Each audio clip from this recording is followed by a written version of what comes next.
intro song. This is the intro song. Maybe you can sing along with our intro song. Hello, hello, everybody sing ding dong. This is our intro song. Yay! I actually didn't test it out before we went, and I should have. Hello, everybody. We are live talking about Evil, Season 3, Episode 7, The Demon of Cults. Hi, Vera. Thanks for joining us. How are you? I am Larissa. This is Justin. And we're here to talk about this episode. I have to tell you, there was so much that happened in this episode that there was absolutely no downtime. I was taking notes, and as I was taking notes, I couldn't keep up. That's how much action was happening. Well, I like it when it's like that, really, because it doesn't really give you time to process everything in the moment. You have to wait until afterward. Yes, and there's no milquetoast. There's no filler. That's one thing we really repeatedly said we really enjoy about the season is we don't have that. It's really great. Hey, Mr. Beckham. Hey, Don. Thank you guys. So good to see you guys again. You had to watch it twice. Yeah, well, I went back and watched it the second time to get our little slideshow, and yeah, this was there were like 3 different storylines going on, which usually happens, but all 3 of them we learned kind of new information. There was no downtime. Sometimes like a secondary storyline will be kind of just drifting there with nothing really happening. This didn't do that. I honestly kind of felt that this might be a little overwhelming for some people. How so? Because there are some people who watch these shows who are really big fans that don't like. They want to be spoon-fed, and they don't like things jumping around. So this episode might have, they might have been turned off by it or something. We did get some answers to questions, although I'm not sure if they were truthful answers. But shows like this, not. Yeah, like shows like this, they can flip and say, "Well, that wasn't the truth." They can. You never know. The situation, we'll get into the situation with Lexi. Hi, Felix. Vera said Ben has a thing for crazy girls. That is right. Yes, he does, and it's just like he just gets intimate with a lot of crazy chicks, and I don't know why. I was actually going to ask you, how does Ben get so lucky? No pun intended. Sorry, but then I realized he always dates these monstrously crazy chicks. I mean, you got Vanessa, and now you got this new cult leader. So I think he's kind of like, well, if she's into him and she's cute, yeah, why not? Mm-hmm. That's how. I don't think he's picky in that sense. He's like, oh no. But to be fair to him, to be fair to him, I wouldn't be picky either. Yeah, I mean, come on. Yeah, it's a couple cute girls. They're a little cray cray, but all right. Yeah. Wants to get lucky. He definitely wanted to use that opportunity to get lucky. So I don't know how appropriate that was, but I guess maybe he learned the hard way. It was fine. I think it was fine. Because they knew each other before. They've thrown appropriateness out the window for this season. So yeah, which I like. Let's start off with inappropriateness. Victor LeConte. We got him right away. Right away, we got Victor LeConte. And I wanted to smack him so hard in the beginning. Can we talk about this? Because that is just, I knew, because I think someone in our Facebook group was saying, are they going to go after are they eventually going to go after Cheryl and Leland? Was it going to be a conflict of interest? I said, yes. And it's going to be it's because they have a house. So, and that's the tool. Well, what made you think they were going to go after Cheryl and Leland first? Someone in our group mentioned it.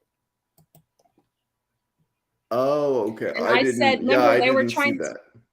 yeah, because remember, they're going after the different houses and they have a house and Cheryl has a sigil. So I said, eventually he's going to have to do something with them because they're up to all kinds of bad stuff.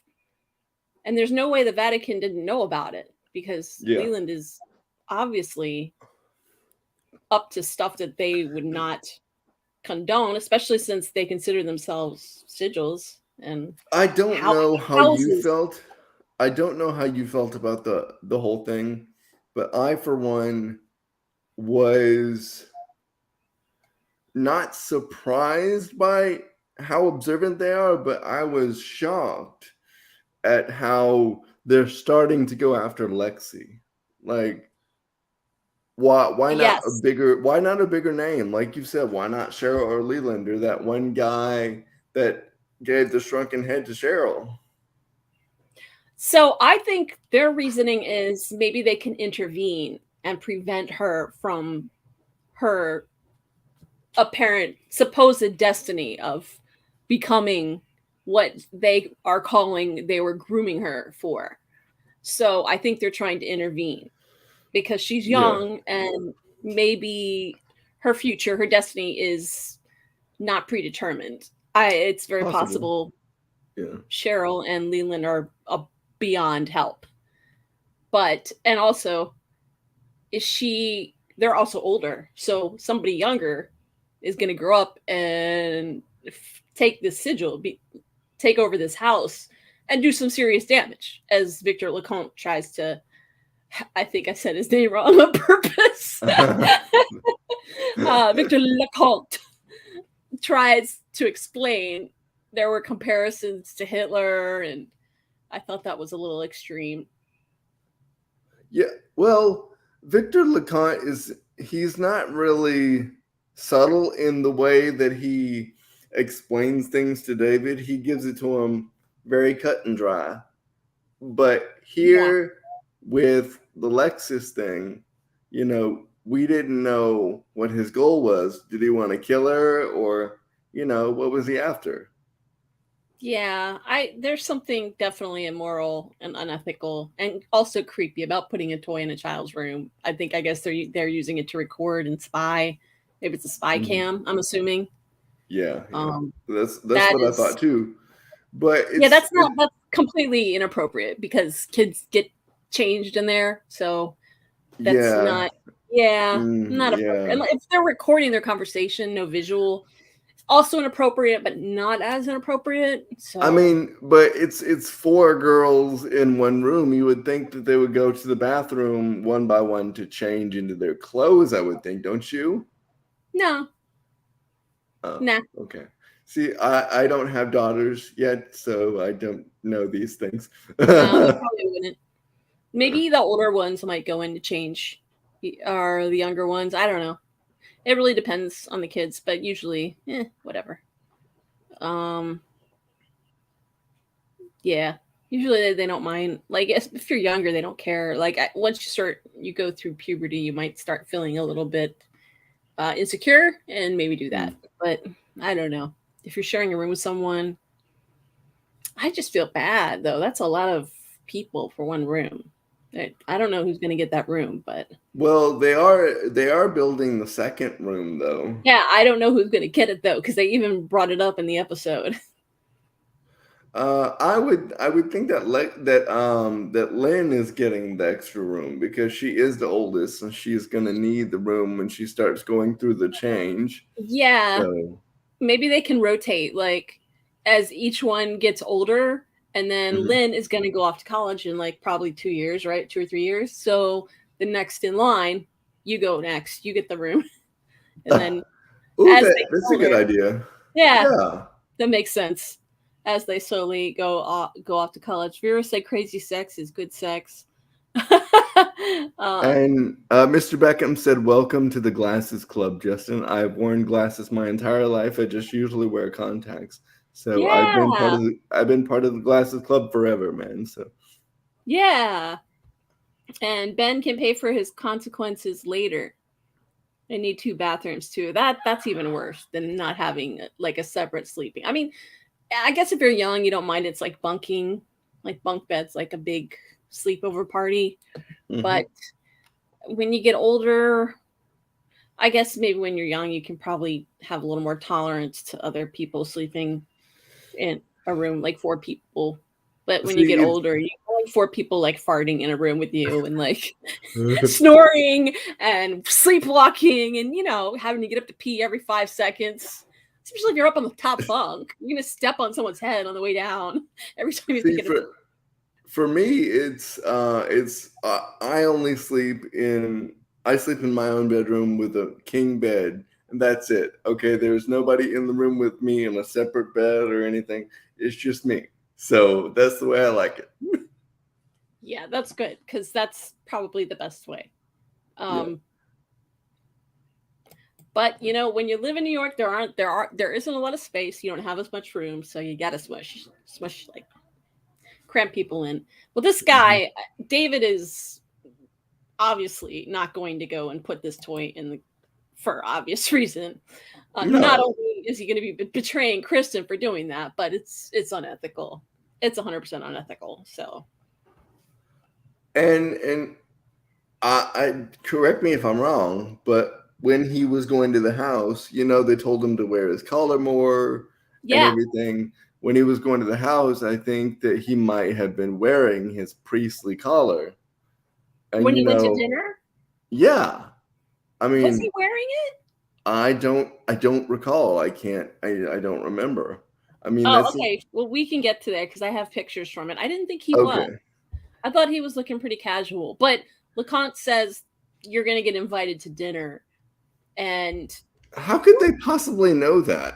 who told Kristen to invite David to dinner? Who told her that? Because I forget. Remember, someone suggested to Kristen early, like maybe the first episode of the season. Oh, okay. All right. No, yeah, it was Kurt. I just watched the first episode with my parents a few Oh my minutes ago. God! It was Kurt. He said normalize the relationship between you and David and invite him to dinner. So they're listening to her conversations with Kurt. That's the only way they could know. Yes. Yes. Well, they did say they know everything. They know where everyone is. Wouldn't that be a violation of patient privilege? Yes. But also knowing where everyone is. Like they knew where David was. I mean, they could technically track his phone pretty easily to find out where he is. But yeah, definitely. I don't know if, although they could be bugging the phones, and Dr. Boggs might be completely out of the loop on that too. Mm-hmm. I don't know what to make of the whole Lexus thing this episode.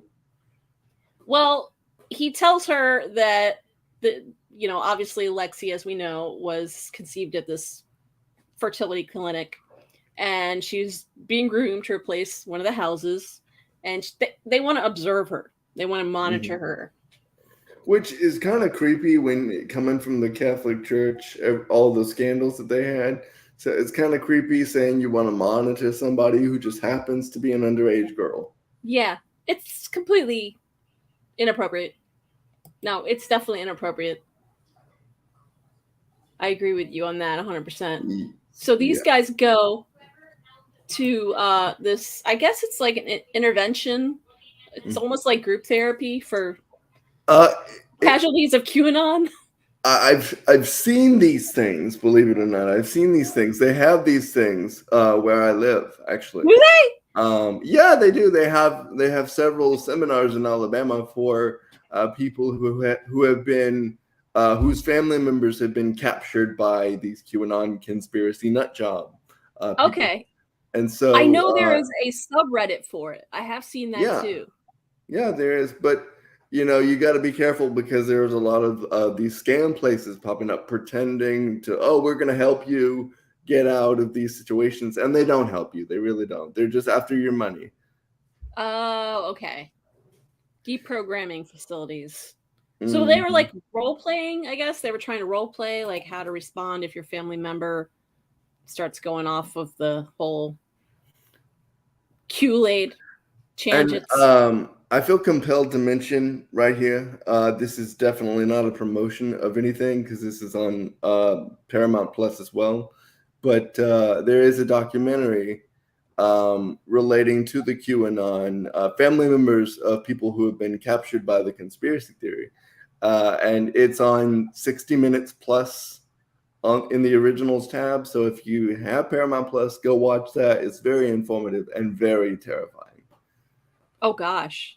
Yes. Yeah, It's I'll about 20 check it out. minutes. Look it Yeah, up. it's pretty good. Oh, it's only 20 minutes. That's pretty short. Yeah. That's not too bad.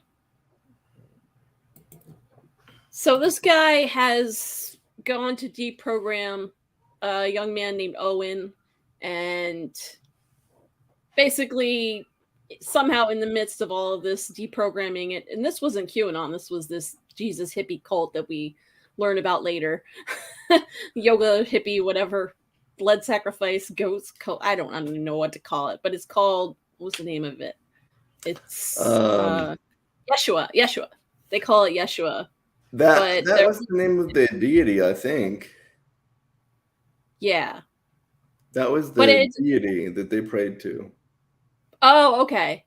So they just sounded like Jesus hippies in the woods. That's what they sounded like.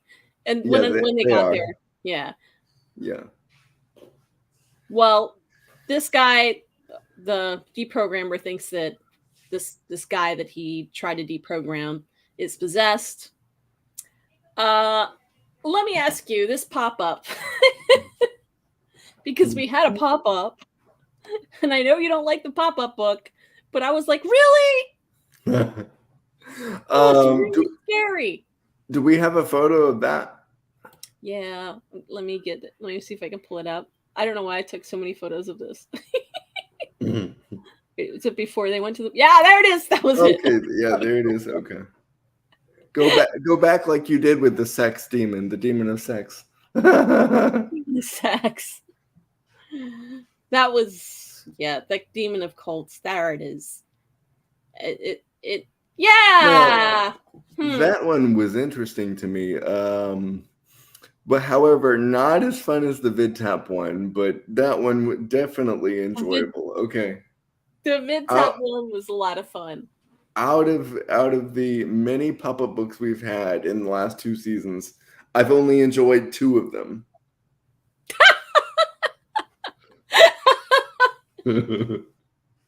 Well, it's been the last 2 then, right? Yes, the last 2. So you're coming around. A little bit, yeah. But well, don't hold your hopes up because I don't plan to love anything else. Okay. Well, it's got fire coming out of its mouth, so it's hard not to like that. That's pretty cool.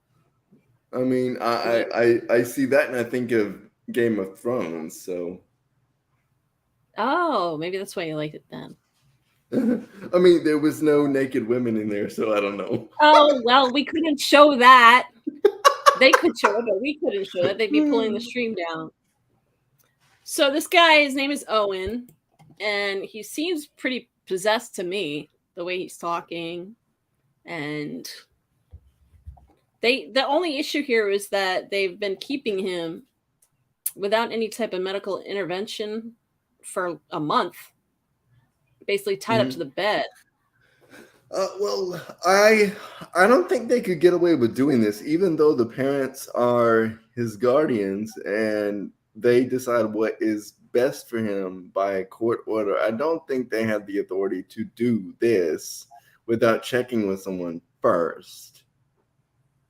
Yeah, it doesn't seem right. Something seems off about it. The guy's also a doctor, and we didn't know that. Yeah. Okay. Oh, and I'm gonna mention that the actor, is actually from the Apple TV Plus original series Severance. So he stars in a lot of weird stuff, and this isn't his first thing. So he was good in Severance, but I didn't like him very much here. He was too full of himself. Him or just the character? The actor in general. He Oh. does a lot of. He's just really pompous. Oh, okay. So something I also thought this is like the second time a fart just happened for no reason. I mean, it did happen, but it didn't. But this possessed boy, Owen, Owen. I don't know if I guess he's older, right? I mean, he looks like he's in his 20s. He starts talking in Latin and he's communicating with David in Latin, and then he pulls him in, and then there's a fart. So we've been farted on now by this demon, two demons, that and the goat, the naked goat, the boss. The boss farted? The boss goat farted, yeah. Oh, the boss goat. Yeah, the boss goat with the boobs. The booby boss goat farted. I can't get that screenshot out of my head. The goat? The naked goat? The naked goat, yeah. I think, yeah. It kept coming back on. That was the one I didn't do. That was when you and Walt did. And you were like, maybe take that down. Yeah. Well, I didn't want the breasts getting pulled for whatever inappropriate content or nudity. Who knows? Even though it's not real technically. This this is the cult's website essentially. So yeah. And this is like testimonials from the people that have been to that cult place. Mm-hmm. And oh, now I want a margarita, which I had one tonight though, but still. Yeah, well, that's why she invites them to dinner, because she gives them the Pop Rocks margaritas. They don't seem to like it very much. No, I think I would like it though, but I don't know of a cult that advertises themselves online. So there are some that have Facebook pages, and they don't call themselves cults though. They just call themselves compounds. That's what they are. Or communities. They don't necessarily say we're cults, because that has a certain negative association. But my thing is that, you know, I hope that, well, as we learned in recent years, people aren't very smart. So it's easy for them to get sucked into something like this. And so go ahead. They need to realize the signs, the signals of what, you know, of a cult. Essentially, they need to realize, hey, this religion around this one person is kind of weird, because all other religions don't gravitate toward one person. Exactly. There was a TikTok cult for commune for a little bit, and they invited everyone. So they were actually using TikTok to recruit people. And yeah, we did a whole video about it. But yeah, they called it a commune, but it was a little weird. It was a little weird. So, they didn't have the whole Jesus thing, but it was 100% about like creating a self-sustaining community. And it was like in the middle of Tennessee, in a field out in the middle of nowhere. And it was surrounded by 2 sundown towns. So it was like, yeah, don't go there. Don't go there, guys. They were inviting everyone to go. And I could see like young kids wanting to run away, be like, oh, I want to go there. Like, no, don't. Yeah, see, I don't really go in the vicinity of sundown towns. I tend to avoid them for obvious reasons. Well, what was interesting is a few people called their commune a cult, and then one of their members got on and said, "We're not a cult, okay? If you want a cult, like less than a mile away from here in a driveway, if you go in their driveway, they will shoot you," and all this. I was like, "What?" She's like, "That's a cult." I was like, I don't think you're really making a good case for anyone to come anywhere near where you are, because you're living right next to a cult. That was crazy. I was like, yeah, the whole thing was bizarre. It reminded me a lot of this, except they weren't really, like I said, they weren't Jesus. They were more into like Mother Earth and self-sustaining and recycling everything. And they had to recycle. A woman's dog died, so they had to eat it. I don't know. I think they ate it or something. I don't know. And they kept the fur. Oh my God! I swear. And then there was a cat also that was eating their chickens, and they also ate the cat. So yeah. So, but actually, when we saw this, what were you gonna say? The interesting thing in this scene is the pop rocks on the margarita. Like I want that. You seem to be like a little bit fixated on that margarita. Well, I was overly fixated on. You have a glass of something keeping you happy for now? No, I had something earlier, so. Oh, okay. Well, I was overly fixated on the crazy mother in last week's episode, so I figured I'd switch it up. Well, I don't. Obviously, like I said, David and Ben don't seem to like it. Now, you said he had his collar on. This is when he's actually goes to the house and they have their little game Killer, which we've played with our improv students before. I want to do this with people. Yeah, with people I love. Played this.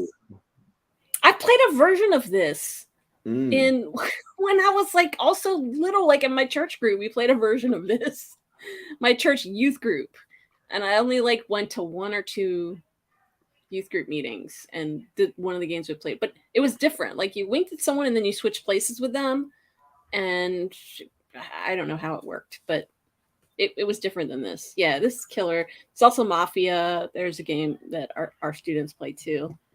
So I was wrong. Apparently, he's not wearing his collar. No, he's casually drinking a beer.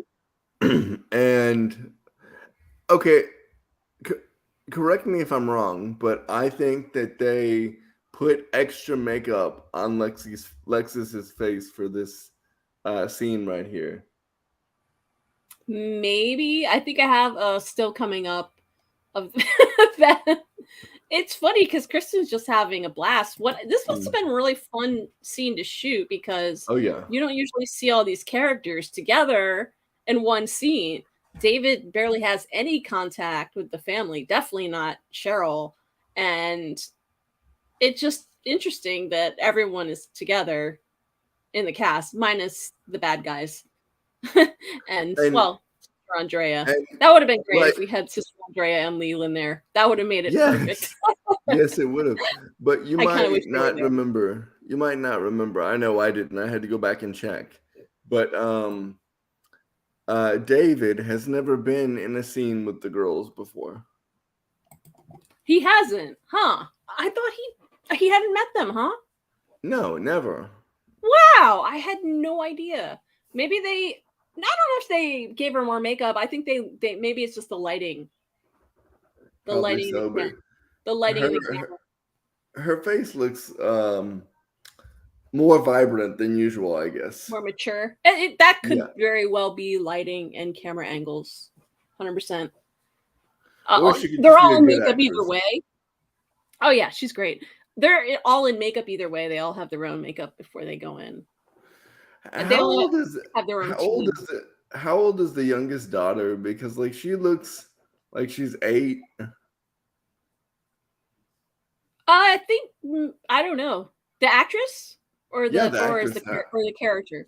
I'm not sure. We have the mom in the I think most of the parents are in our fan chat. In the fan chat group. Yeah. Yeah, I might be Facebook friends with her mom because I feel like we had a couple mutuals since we're both, well, obviously her kids are in the industry. She's industry oriented, and it just eventually you cross paths with people. If you're in the industry, you end up finding mutuals. You're like, oh, if you add someone, oh, well, I have like 3 or 4 friends in common with them because they worked with them at some point, or they worked on a show, or they worked this. Small town, believe it or not. Small, big town.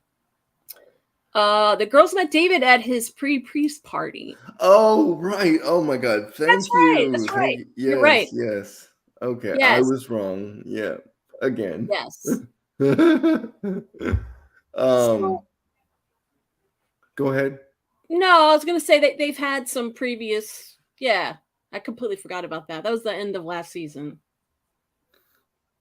And let's not forget I had someone in the Facebook group today ask me, why do the girls look older? And I said, hey, coronavirus, everybody went in lockdown for a year.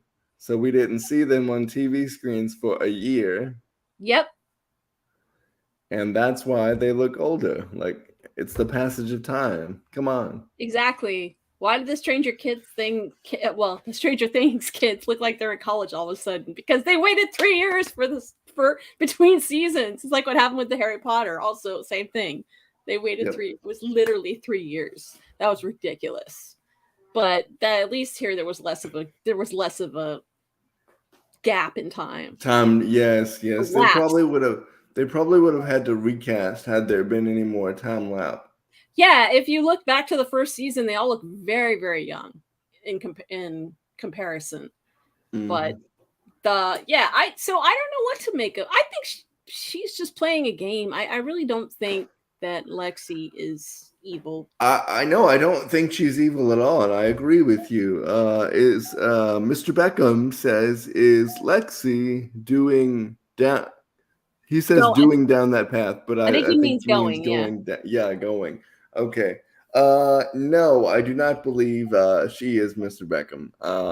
Because if she was, I think we would see a more sinister version of Lexi at this point, because you've had the other girl setting trash cans in houses and people on fire, and then you had the evil demon child try to drown his baby sister from the first season, and he was younger than she is now. So I think that if we were gonna get that, we would have by now.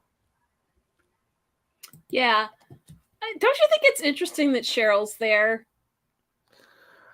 Given all the bad blood between her and Andy, I am right now. You're happy about that? Yes, I am. They've got Andy locked up in Leland's closet. And she smiles and dines with her grandkids, with his children. I'm just thinking. I have a picture of him laying down in the refrigerator unit just to put it up on my new monitor to have it. Oh gosh. He's gonna get rescued now. It's been jinxed. We jinxed it. He's not gonna die because they showed him alive. He's totally getting rescued by the end of the season. Although we only have a few episodes left. If you were right about that, I will be super sad. We always have a moment every week where Justin goes off about how Andy needs to die. So maybe that should be this moment. Well, yes, yeah. Well, I think that if they're gonna kill him, it needs to be a quick death, because he doesn't deserve to suffer. So really, yeah, he doesn't deserve to suffer. He's literally suffering right now. They're torturing him. I know, him. But that's why they need to put me in the show so I can stab him in the belly and it'll be done with. That is a painful place to stab someone. Well, that is a painful place to be shot or stabbed. Well, if I make it go all the way through the gut, the death should be relatively quick, though. It'd still be painful. Yeah. Oh. Mm-hmm. The toilet. We haven't heard from the toilet in a while, but they heard. That's what that still is from. I think they're dragging this out too long. He's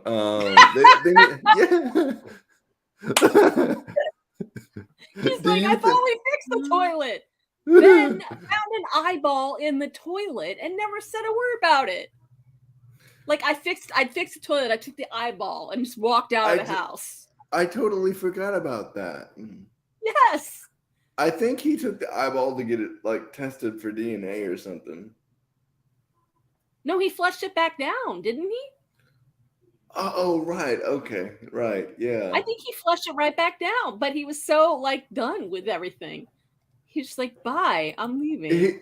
He needs to stop this whole self-doubt thing. And when I say that, I also think they brought the coming to terms with his doubt to a close too quick in a way where they did it off screen. Well, they have a lot going on this season, so they were like, we need to wrap this up fast because we have a lot of loose ends to tie up.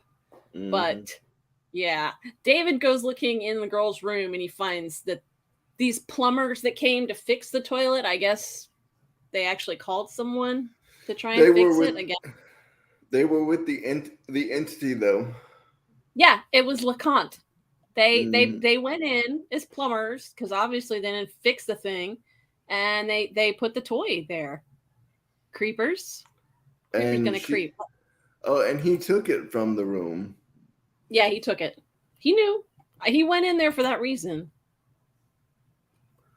He was suspicious. Oh, he went back too far. Yeah. I did. That was like our only moment. We didn't really see a lot of Sister Andrea in here. She went to talk to Dr. Boggs. Dr. Boggs, he's being really shady. Yes. Please give me your opinion on that because I want to hear it. He's being super shady because he pretty much threw Sister Andrea under the bus, right? Then he goes back and, I've seen something. I need your help. Do you think he was being legit, or do you think he just needs content for his books? Or his book? 50% legit, 50% not legit. But later he turns to Leland, which I think is like terrible because Leland is a horrible human being and needs to die more than Andy does. But I think that his concern for his life at this point is genuine. Yeah, well, he tells her he needs her, but he threw her, like, I don't know. I think that was a real jerk move to throw her under the bus and then go back to her. I mean, the Catholic Church paid him to do an assessment of her. And she knew, I guess. And she knew that what she told him wouldn't be protected under attorney-client privilege because she wasn't the client, the church was. So he was legally obligated to tell them everything she said. Yeah. Oh, give me waffles. Oh, I love that name. Hey, give me waffles. I want some waffles now. So that's okay. Give me waffles does not like Andrew either. So there you go. Thank you. Woo! Okay, I have one in the chat. Woohoo! Someone that shares your hatred. How did I guess Leland was cleaning out his stuff here at the church, and he runs into Dr. Boggs. Yeah, at least that's what he said he was doing. But I don't. They told him. Yeah, they told him in the episode when they kicked him out. They said, "Hey, get your stuff and go. You need to not be around here." And I really think he's just looking for someone to torment, because his life is pointless without anyone to torment. So he's just looking to he's flailing for purpose. I agree, and not only that, but Leland, I think later on, LeConte says Leland is trying to find any avenue possible into Kristen's life. And he knows that Dr. Boggs is her therapist. Mm-hmm. And not just Kristen's life, it's Lexis. He wants to get to Lexis. He wants to get to Kristen and Lexis. So whether it be through Cheryl, approaching her after school, now Dr. Boggs. Mm-hmm. Kegger, yeah. Hey, what's up? You said Dr. Boggs is going to be recruited by Leland to play for Team Demonic. It does seem like he's recruiting. Well, I disagree partially with that because he might be recruiting, but on the other hand, I think he's trying to bring Dr. Boggs over to their side in the sense that he wants more people to follow Satanism. It doesn't necessarily mean he's recruiting into the cult of Cheryl and that other dude with the shrunken head. He's not trying to make him one of the 60. No. he just is trying to ensue chaos. Yeah. Which is part of one of the six. That is part of what the 60 are destined to do. That's what that's their goal. They're to cause this kind of chaos in the world. And Dr. Boggs, he's so lost at this point. He doesn't know what to do. He doesn't know what to do. And he's searching for purpose. And Leland is exploiting his unfounded, unanchored search and hoping to contaminate his life. But we've learned in the past that if you let Leland contaminate oh God, I need to stop using that word, contaminate. If you let Leland manipulate, okay, that's better. If you let Leland manipulate you, he's it toxic. It always comes back to bite you in the butt. Yeah, he's toxicity. He's like a toxic person to be around. I think most people would describe him as toxic, poisonous, whatever you might want to classify him. He's very sinister. He never he never has good intentions. No, never. So when they showed the outside, this actually reminded me of the X-Files episode Red Museum, which was the cult episode. But honestly, it looks just typical cult out in the middle of nowhere. So I thought this was really well done with the establishing exterior shot of this facility. Yet another thing that scared me. Because yes, it scared me. Because they walked in there and I was like, get me out of here immediately. Yeah. It definitely had a creepy vibe to it. There's also there was a whole episode of I don't know if you watched The Sinner. There was a whole season of The Sinner that was about a cult, and it kind of reminded me of this a little bit too. The Sinner, the movie? No, The Sinner is a TV show with Bill Pullman. Oh, I never saw that. I forget what it's on. It's either TNT USA or TBS, one of those. But it's basically what I expected. It's like hippie Jesuses in the middle of nowhere, or Jesus hippies in the middle of nowhere, and they go to, and then and they do yoga, or their meditation involves yoga-ish, but it's not Buddhism. It's Christianity instead. This woman is screaming and trying to get the demons out of her. Yeah, that's not yoga. But does she have a Buddha next to her? What? I'm very confused at what this is exactly. No. Well, this didn't look like Christianity to me either. Look, some form of Buddhism or some modified type of Satanism or something. They're Christian because they believe in Jesus and they're trying to get the demons out of them. I don't know what that is next to her. There's some type of little statue. Is that a person or is that an actual statue? The thing is behind her. It's not next to her. It's like over in the corner. Okay. Is that just like a really pale person, or is that? I can't tell. I don't know. I can't tell. And the stream doesn't allow us to go up to 1080p. So my video is not 1080p on the file I gave you. So no, I can get the 1080p one next time. I would like to. I think I called this anti-demon yoga. You just go to the bathroom. Just take a juice, like do some juicing if that's your issue. Like get the demons out of here that way. You don't need to go through all of this. It's very weird to me, but that's how it's supposed to be. It's supposed to be a little bit weird. And they leave Ben. They shouldn't have left him there. What is their problem? They're like, oh bye, and he didn't want to be. He's like, don't leave me here with these crazies. Seriously, what the heck? I guess. Kristen wanted to talk to David, and David wanted to talk to Kristen. They wanted to have a moment. I don't know. Oh, sorry. We skipped ahead to the writing session. Anyways, what were you saying? I was going to say, this is the second time they let him do stuff on his own. Because they let him do the elevator game by himself, and he got trapped in the basement thing. And now he got what was it? Goat blood spilled on him by this crazy ass cult. They like ditch him like he's like a third wheel Ben. Hashtag third wheel Ben. We have Walt in the stream. Oh, hi, Walt. Yay, Walt. He said friend failed, Ben overboard, left behind. They just like ditched him and ran off, and I don't know. I didn't like that. I'm kind of choking. Don't choke.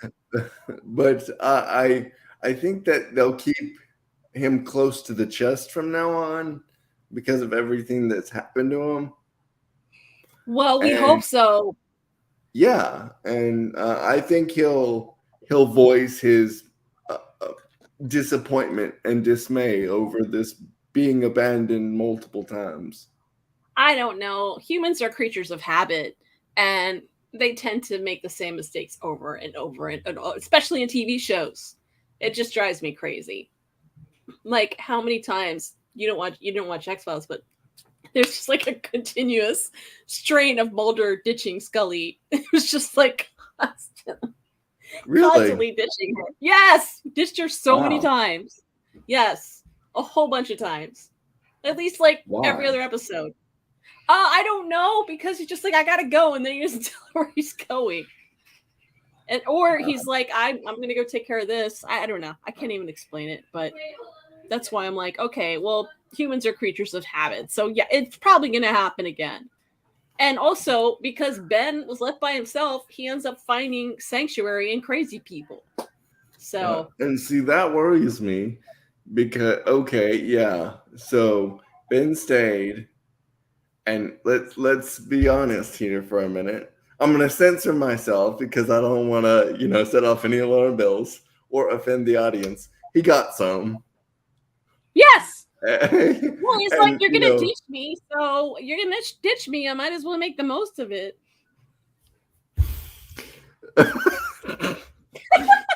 To be honest, he's starting to look a little bit like Captain Kirk here, having sex with every alien species female he could find. Hey, the weirder the better for Ben, because that's I guess that's his type. Vanessa. No more Vanessa. So then it cuts back.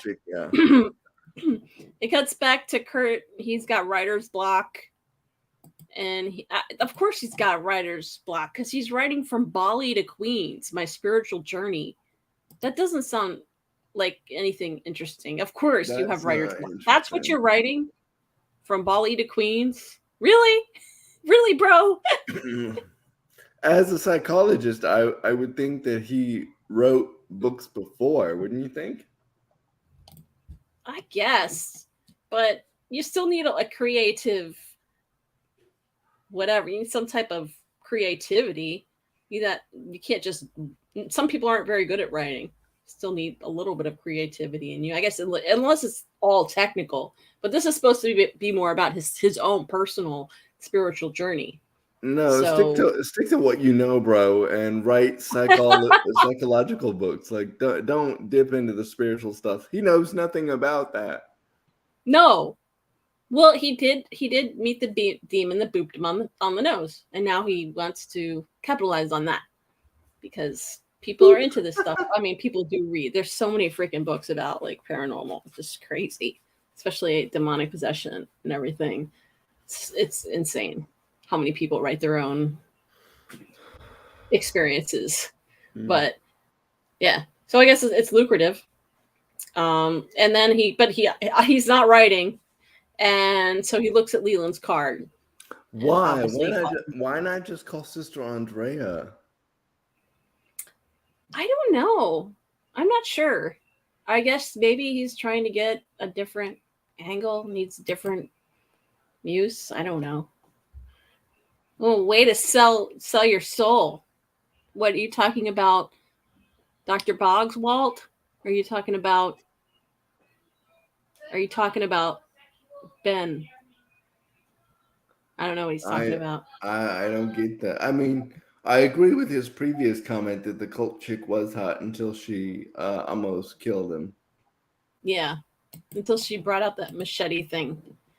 So at this point, David and Kristen go out, and David asks Kristen about the girls and Lexus and the RSM fertility. Mm-hmm. And they meet this woman that's very affectionate.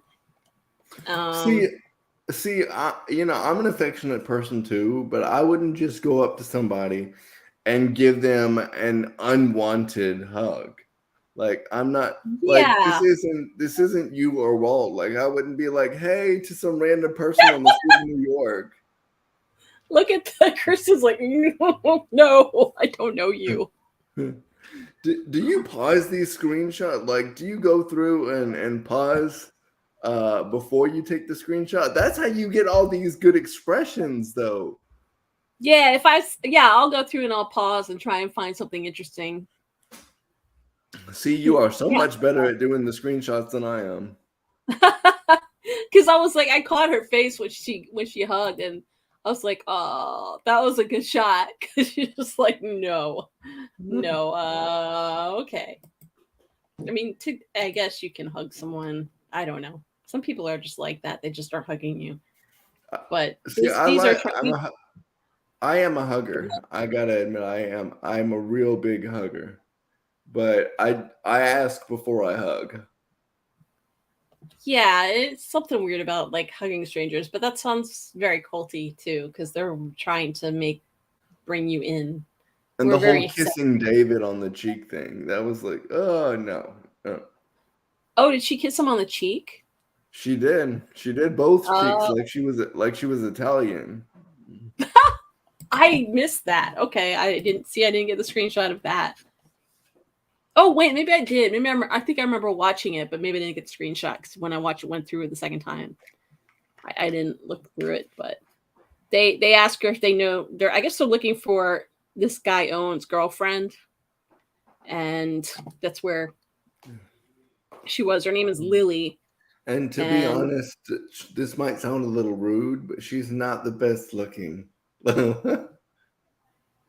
mean, she's all right, but well, this is all happening. There's this like stuff going on. Oh yeah, this girl takes her over to meet her, and where she's grabbing his hands. This woman, the wacky girl that he hooks up with, is also from the science club, so they actually knew each other. And he's confused by this, and also I'm confused by this too. I was deeply confused by it. I'm like, how can a science person think of themselves as some sort of messenger on Earth for a deity that doesn't exist? So this thing that they're worshiping, by the way, I couldn't find any reference to it anywhere in any kind of religious text because I Googled for it for hours. I couldn't find anything. You did? Yes. So it's just a made-up thing? It's just a made-up thing, yeah. Well, I guess Ben sees an in to meeting the head cult lady. But I think this woman is talking about both God, the love of God, and science. And they're going off with the hugs again. They're like, hug the person next to you. You know, it's bad enough. Go ahead. Go ahead. No, you go. She needs to have a lip reduction. Who? The woman Ben's talking to. She's got too much upper lip. Oh, well. Yeah. The woman he's talking to, or the girl he hooks up with? The girl he hooks up with. Oh, okay. She's got too much upper lip. I thought you liked her. No, she's nuts. Why would I like her? Oh, okay. I thought you said you thought she was cute. She is cute, but I can think you're cute and crazy at the same time. She's an actress, okay? I don't want to look shame anyone. Gosh, Justin. Sorry. Because it's an actress. She's just playing a role. Come on. Jeez Louise. I got my own faults. My nose is too big. But Vera said it's supposed to be Jesus. But so that was their word for Jesus then? Yeshua, I think it was. Yeshua. Yeah, Yeshua? Yeshua. Mm-hmm. Yeshua is the word for Jesus. It sounds like some type of soup dish. Like you make I some completely Yeshua, agree.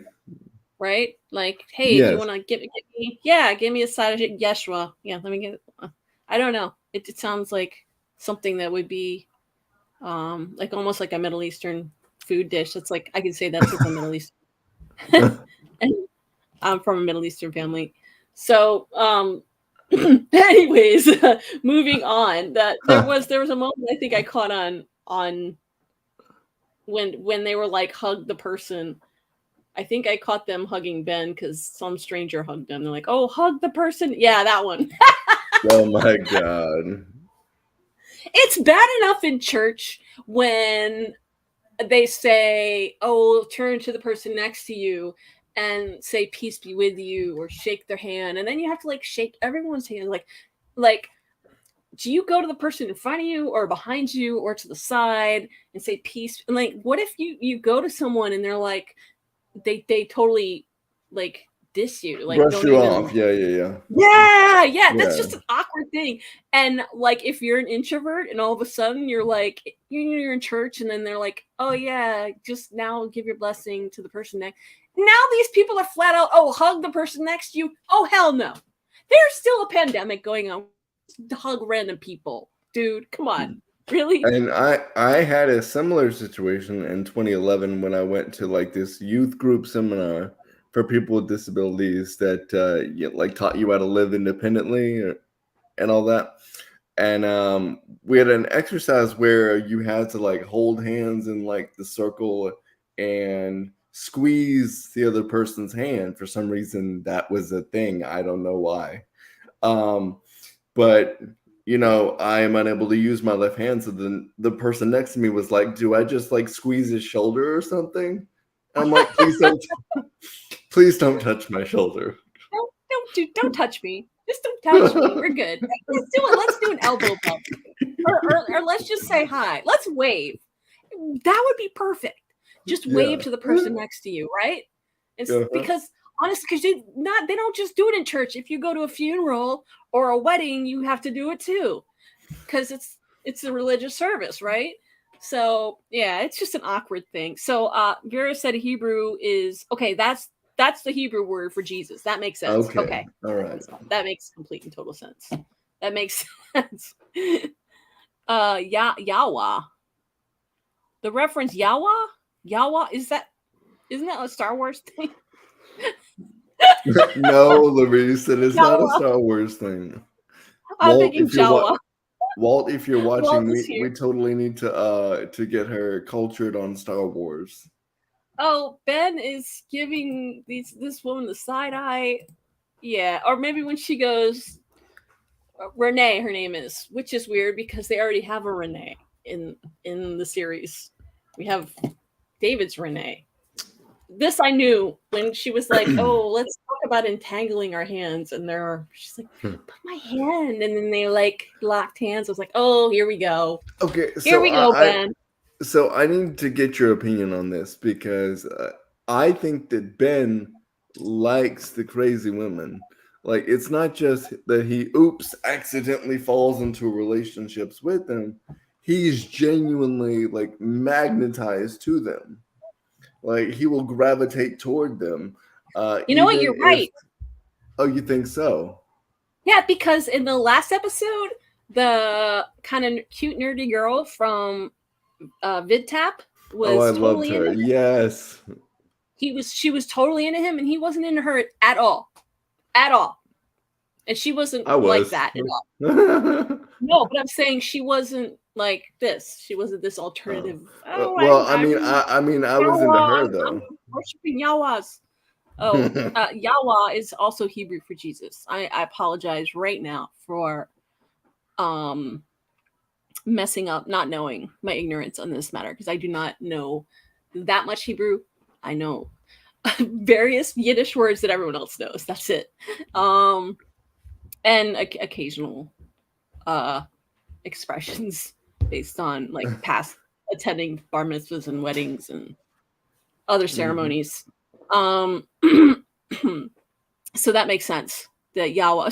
So there's two different words for Hebrew words for Jesus? I don't know. I guess they're both. He has a bunch of names, said Vera. He has a bunch of names. Well, he has a bunch of names in English too.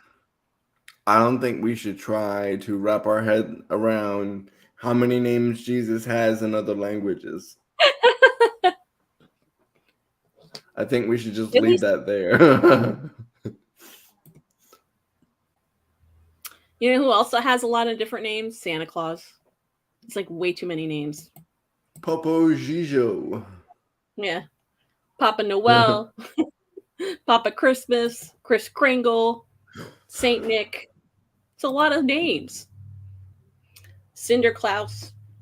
So they finally catch up with the girlfriend. They catch up with the girlfriend, and she mentions that they kidnapped him, and they took him away in ski masks. They took Owen away, and she doesn't even know where he is. That's really weird and sketchy. Okay, and I totally agree with you, but don't you think they should have called the police if he got carried away by strange people?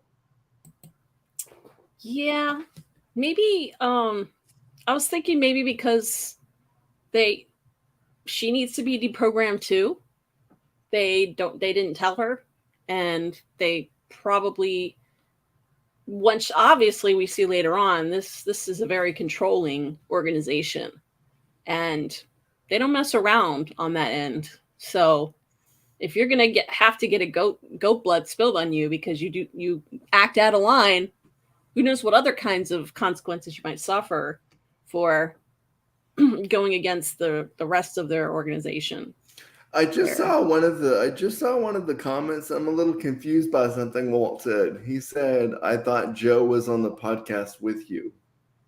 I don't know who Joe is. Oh, Jay. No, he's talking about Jay, my nephew.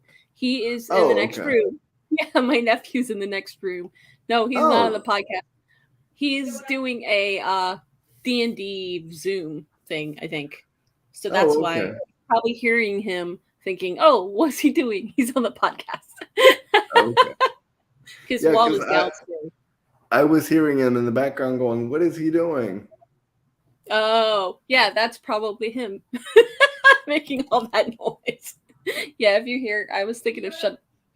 Sorry, I'll shut this door some more. All right, it's okay. You're good. Yeah, we usually just get interrupted by the cats. That's what we're used to. So, Chris Barbie said, Yeshua or Yeshua? What? Yeshua? Yeshua? Is it spelled? Okay, guys, let's not. Yeah, Yeshua, the later books of the Hebrew Bible. Okay, among the Jews of the Second Temple period, she was also speaking. I see. So, is this more of a Hebrews for Jesus organization? I don't know. Justin's not into this. I think that if I try to think about the religious component, my brain will hurt. So let's just not do that. Well, let's be fair. A lot of what they do doesn't make any sense. Although the sacrificial lamp does make sense because that is a thing. I don't know anyone that does that, but I guess that it happens. I hope they ate it at least. Yeah, I don't know what to say to that. I don't think they would eat goats that they sacrificed. Man, that's a waste. Was it a lamb or a goat? It was a goat. It was a 3-horned goat. Yeah. Man, they could have made some cheese. All right. Vera said they're just okay. Chris said that. Oh, she was actually speaking Aramaic, and Vera said they're just trendy weirdos. That's a good word for them. Trendy weirdos. Trendy weirdos. I like that. Trendy weirdos. Without being mean to them. I feel like so judgmental. Well, I would want to be mean to them. I don't like them. I feel mean. That's all right. They're not real people. They're characters. Yes, but even if they were real people, I'd still be mean. Okay. You know how in the I midst am. of all this, in the midst of all this, David gets a call from LeConte. Man, this guy, these people are really starting to annoy me because they never call when it's convenient. I feel like they do this on purpose. They purposely wait until he's in the middle of something, and then they call him right in the middle of it because usually he's not doing anything. And then as soon as he goes off and is right in the middle of doing it, they're like, call. You have to be here. And then they give him a very, very short window of time that he has to be there. Completely impossible. They're interrupting on purpose. I think that they've just become accustomed to him and others doing as they instruct.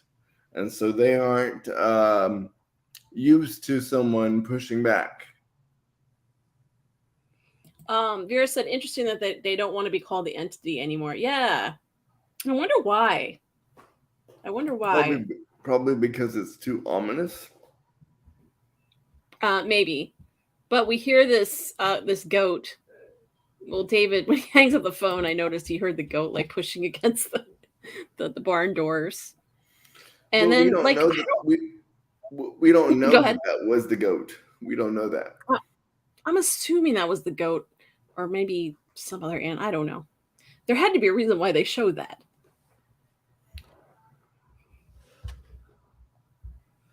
LeConte seems to be hazing David. No. Well, no, because hazing is being intentionally mean for some sort of twisted goal. I don't think that is what's going on here. I think that David is proving himself to LeConte. But how do you know that LeConte isn't sending him on some sort of mission that is unknown to everyone else? Or even a suicide mission. I mean, come on. Exactly. You can't trust these people. They're not very trustworthy. And then Kristen curses them out because Ben is gone to get busy with his little friend. And she tells them to go F themselves. I love Kristen in this scene. I love her. But I love her. This was a great... Go ahead. What were you going to say? Oh, I was going to say, this is a great still, because this is her cursing him out, or cursing the woman out, and David looking at her. Oh. the look on his face. But he said a lot worse, too. I mean, he said the F word a couple of times. To LeConte. Yes. And to the demon, Kristen, when he was having sex with her. But he has his little happy time with fake demon Kristen. But I think Ben should have been smarter here. I really do. It was weird because they called him obviously worried, and he's like, whatever. He's absolutely totally blows off any concerns they have. He's like, oh, are we having problems? Am I safe? I don't know. Kind of being a little bit. And the whole "you are loved" thing, by the way, if somebody said that to me in this crazy cult place, I would probably kill both of them. Yeah. Well, I think Kristen said it to him kind of as a joke. But I don't know. Maybe this is payback for ditching him and leaving him by himself. It's like, I'm going to this girl's into me, so bye. Don't worry about me. I'm good. But Kristen was so belligerent about it. We're not leaving without him. I wouldn't. Well, I can't say that I wouldn't because I don't know. Ben was getting busy. He was getting busy, all right? I don't know how I would react to this situation. I really don't. So he didn't let them, block him. The clock. I'll say clock block him. He didn't let them clock block him. I'll say, yeah. He's definitely into her. I'm actually gonna for next time, I'll have a beep so I can say that, but I'll have a beep in the place of it. Oh, okay. Well, Kristen, because David gets this call, Kristen's finally puts her foot down and says, "Hey, you keep running away with every time." She notices that you're getting mysterious phone calls and you're just up and disappearing. This is a habit. She sees the pattern, and finally she says, "I'm going with you," because she's tired of this. Is it just me, or does she, every time she confronts David about something, she gets all cryy about it? Like, she gets like this crying face, and she's like, you think that she starts to cry. I mean, am I the only one who thinks that? Well, I think that, yeah. I don't know if she's crying, but I think she's concerned and also a little bit annoyed because he's obviously keeping something from her and she doesn't like that. She's hurt by it. So yeah. I mean, more of a hurt like face, because he had, and she's mentioned in past episodes this season that he's been distant, and it has nothing to do with the other situation, but he's been distant because of this. Yeah, oh no. Sorry. Here we go. It's the sex demon all over again.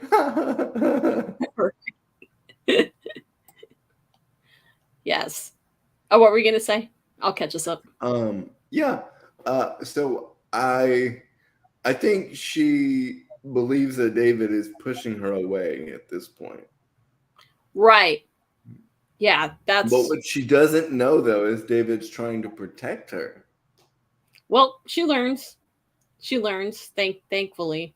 I was actually, we'll talk about it when we get to it. I was surprised that LeConte was like pretty much flat out up front with her all of a sudden, because they were supposed to be so secretive, and I guess he made the decision, well, she already knows too much. But the scene that happens next, we have Leland with Dr. Boggs. Oh gosh. What are you doing, Dr. Boggs? What are you doing? That's why I said he's lost. He doesn't know what to do. This is so dumb. Like, he tells him this ritual for writer's block: candle, blood, and sing. Okay. He's got the knife, the record, the candle. Like, candle, blood, sing. Why? No sane person would do that. Especially the blood. Okay, maybe the candle and the record. Well, what we see on the record later, that would just definitely set off some red flags for me. But the singing, and it doesn't make any sense. That's going to cure your writers. I guess he's that desperate. But if you look on the candle, it has a sigil from the map on it. Oh, that's from the sigil map? Oh, let's go back. Where Dr. Boggs is, let me move my monitor forward a little bit here. It's too far back. When Dr. Boggs is at his computer, and you see as he's lighting the candle, you see the sigil. That one. Here. Yes. Can't see it well enough now. But let me see if I can get a screenshot. It's like a really bad game of Hangman gone wrong. But that's in the sigil map. So what I'm gonna do is I didn't know that. Yeah. I did not know that. I'm going to take the video from the file from earlier, and I'm going to get to this part. What's the time code on here? Did you happen to log the time code? No. Okay. Well, I'm just gonna scan through the episode and see where the sigil is. And I'm going to Google it and see what it brings up. Find it on the map, on the sigil map. Yes. I'm gonna contact Devin and see what he thinks that. Devin will know. Yes, he'll know. But it just bugs me because he's just being so dumb. He really cuts his, and then he's bleeding all over his laptop. Really? See, I just got a new, a very expensive computer here that I'm on. It's a beast, and I love it so much. I wouldn't bleed on it. I'm sorry, I wouldn't do it. No, you don't want to get it wet. So this record with this little, what is this thing called that's on top? I have no idea. Maybe one of our lovely friends, viewers can tell us what that is called, because whatever it is, I don't want it. I don't like it. What do you mean you don't like it? I don't like it. The woman goes crazy and she kills one. She's like chasing birds and then she ends up murdering it. And let's not forget the demonic voice coming from the record player saying, "Louder, please." Yes. Was that the record player or was that just the demon? That was just so, I heard that. I have a theory. The demon is inside the song, and it can only come out when you sing. Oh, that's really good. That's why he was telling him, "Louder, please." Okay. And when he started to sing, you saw his hands. Excuse my left hand here; it's a little bit deformed. When you saw his hands turn to demon hands. Yeah, I have a little comment about that. There is a better picture screenshot of that. Okay, all right. Yeah, I gotta see what Devin says about that. Okay. See what house that is. Because that's got to lead to something, you would think. Mm-hmm. Yeah. So your favorite part right here. This is your favorite part. Well, there's the demon hand, and I'm just like, really, if you need to go through this to write, maybe you shouldn't be writing a book. Because if I saw that, I'd be so mad if my hand looked like that. Like this dude, you need a manicure. Like your hand. That's not okay. So let me just say that I have had long nails in the past because sometimes it takes me a while to be able to cut them. But I have never had nails that are that long. It's ridiculous. I mean, his face. That is a good screenshot. I love all of these actors. They're so great. I think that he's putting too much faith in Leland. Yeah, I don't know. He just lost his mind because he sees this demon hand and he thinks it's okay. And he's like, oh, yeah, that's fine as long as I get to write my book. Sell your soul. He's selling his soul to write a freaking book. Like, just don't write a book. Agree. He's doing fine. He's doing fine as a doctor, as a psychiatrist. He has a nice office, a nice house. You don't need to write a book. Come on, really? Go ahead. This is what I wanted to. It's okay. This is what I wanted to ask you about here. When he when he had the old decrepit hand from the demon, do you think he knew that was evil? Yeah. How could he not? How could you not know that was evil? I don't know. And how do you know that what you're typing is what you're actually meaning to type, because you've got the demon hand? And how do you know that you're typing what you want to type and not what the demon hand wants you to type? He doesn't even care as long as something gets typed. That's the impression I got. I think you're right. But what happens if you think you're writing a book and all of a sudden you're writing like a manifesto for an attack or something? I mean, yeah, that there is that danger. Mm-hmm. Think about it. Yep. Owen, this is your favorite part right here. Yeah. I know you love this. Murders the bird. There's nothing good about that. But this design, I've never seen this before anywhere. I don't think these really exist. I don't understand it. It's like one of those old like pages that you can flip through and like the little stick figure does jump, right? But it's put on top of a record player. I don't know what those things are called. Kegger says I used to have one. Dr. Boggs is going to cross the line. I think he's already there. He doesn't care. He just wants to write his book, and I don't know. At first, it was about spiritual closure. Now it's about something else. I don't know what he's up to now. He shouldn't be Kristen's therapist anymore. She needs to find someone that has any connection to Leland. So this is the next scene when he actually goes back to the parish. David goes back to the parish with Kristen. He goes into his room, and not only is LeConte there, but he's got his foot soldiers. He's got all these other guys. You go in your bedroom. This guy's always creeping in the corner, but now you've got like 3 other dudes creeping in the corner of your bedroom.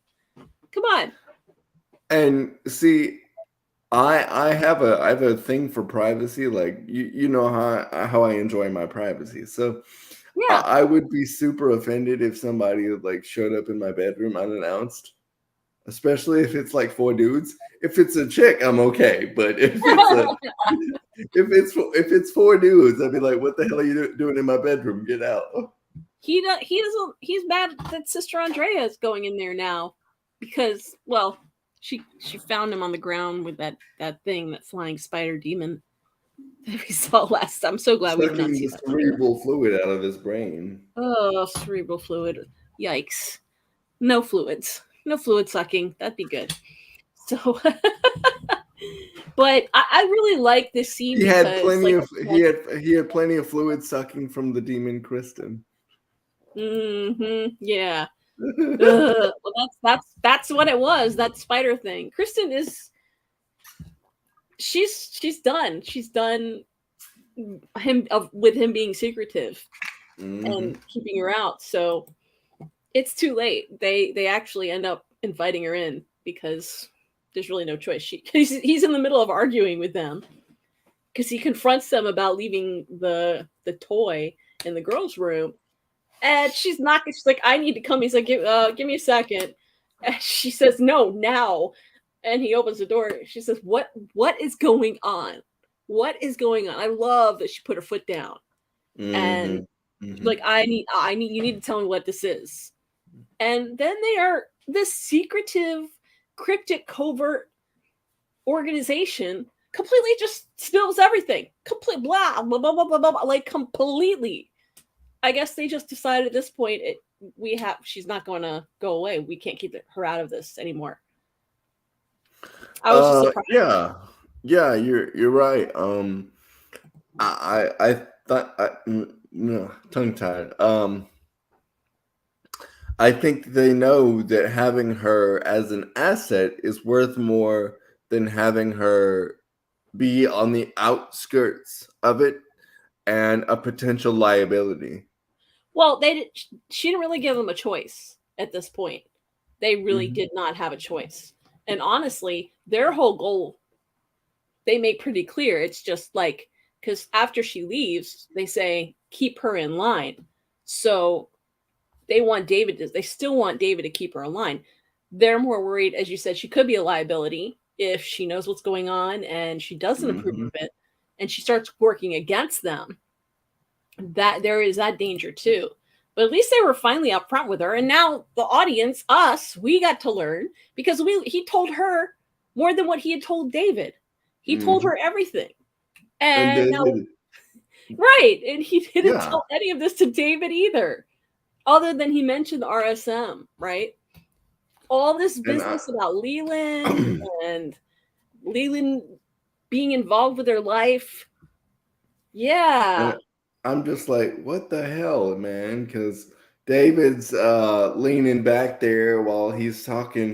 And David's going, "Yeah, I tried protecting you," and because Mr. LeConte, I'm trying not to call him what I called him before, because I don't want us to get pulled. But he told Kristen that David wouldn't work against her, so I think that told Kristen that he values her more than them. Yeah. Or more than the church. And I think that's really important. Well, this is all too much information for Kristen. I mean, not too much, but it's a little bit too much going on because it's like information overload, and it's not positive information. It's upsetting information, clearly. But this is the sigil. They pointed to it that she's being groomed to take over. I can't see the text of the. So did they tell us which one that is? I can't tell either, honestly. We might be able to like blow up the picture like we're not on a stream. I could have taken a screen, but I don't know if we would have been able to read it. But everything that Leland has done has been to get close to Lexis, right? So I don't know how truthful. I don't know how truthful. Maybe that's what they believe, but we don't know if that's true or not. Well, how would they know that Lexis is being groomed for a house to be the head of an evil house? How do we know that? Right. How do they know that? Are they watching her 24/7? Like, what are they doing? Yeah, they are. That's why they put the toy in there. Well, maybe they wanted to watch more, but they're watching a lot of people. Yeah, but even before the toy was in there, they seem to know a lot more than they should. Well, they said they were keeping Leland close, and they actually showed Leland. They mentioned Leland, and they mentioned Orson, and they mentioned the other guy, this guy that killed that was like, the murderer. And that was the guy that was keeping the trophies on the wall, right? Yes, the knife, the teeth, the hair, everything. And how did they know about Kristen's night terrors and her vision when she was in the elevator? Boggs. Okay, so they're hearing about, they're totally bugging their sessions then. I would have to guess that there's a listening device underneath a plant or something, or whatever. They've tapped something. They've got it bugged. I agree with you. Kegger said, I like this scene so much because you can see how scared Kristen is of the possibility of her beloved Lexi has the potential to be a full-on psychopath. Yeah, definitely. She's horrified. Rightfully so. And the fact that they know about her night terrors, they know about her visions, everything is all of a sudden, this is just too much for her to process. I don't blame her.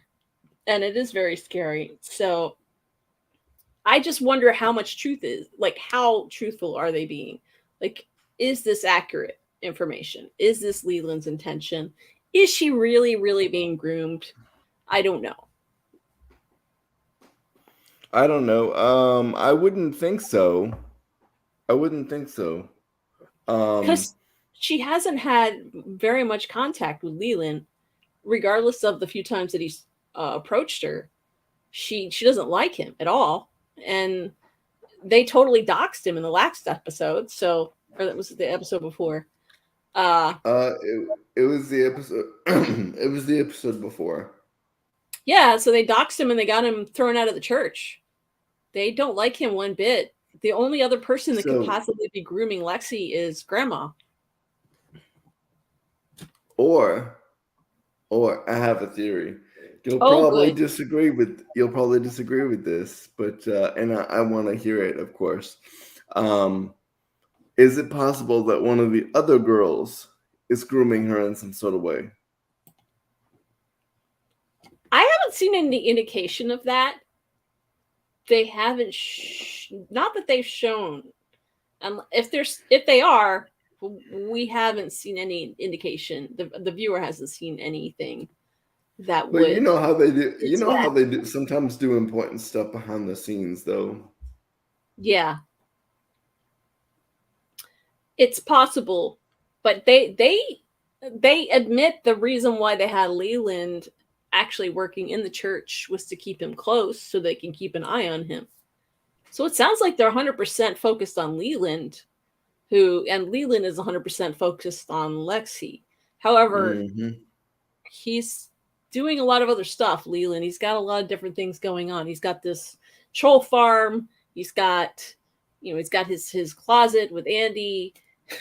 Andy's in his closet. That doesn't sound right. He's got all these other. Well, I always suspected that Andy was in a closet.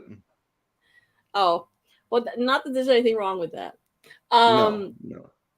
So, but yeah, and then we have Leland, who Leland takes blood baths. Leland arranges for Cheryl to have infusions. He's now doing some type of meddling with Dr. Boggs. So, the only thing they need to reveal to us is that. Oh, hold on, my eyes are watering. The only thing they should reveal more of is they need to let us know what exactly, because these sigil people, these 60 people, like you said in the last season, are gonna die off because they're all super old, or most of them are old. And so that's why they're trying to groom younger and younger in terms of this evil sigil house, because they want the evil to last for generations and generations. But we need to know, at what point are they going to pull Lexi in? Yeah, she hasn't done anything, so I don't think they can. She's not doing anything mischievous. I think she has to willingly accept the evil, like that other guy did when he ate his predecessor. Yes. And he's also much older. He was in college. But I guess programming them young, that's their idea. And I also want to thank them thank the people at CBS All Access, formerly CBS All Access, for covering the dude's junk on the screen when he had them on the table. Thank you for doing that. I appreciate that. Thank you for covering his fruits of labor with the fruit. No, this is producer of Fruits of Labor. So Kangaroo said Lexi and Leland are a package deal. I agree. So Kristen says she has to leave. She just wants to go and hug Lexi. And again, like I said, they told David to keep her in line, and he said, "You guys are out of line. You need to keep yourself in line." I love that line. I love that. And then after she said, "Oh, I'm gonna go hug my kids or whatever," and she was calling for an Uber, she got another call about the not so appealing girlfriend being at the place where the guy's tied up. Yeah, that's right. The girl and her craziness makes her not so appealing. So I this part confused me a little bit because she went to the house, or she went to the motel, right? Yeah. And her voice brought him out of it. And I'm just like, wait, what? Oh, I started to skip before our head. Before we go there, there's a scene of I guess cuddling Ben and his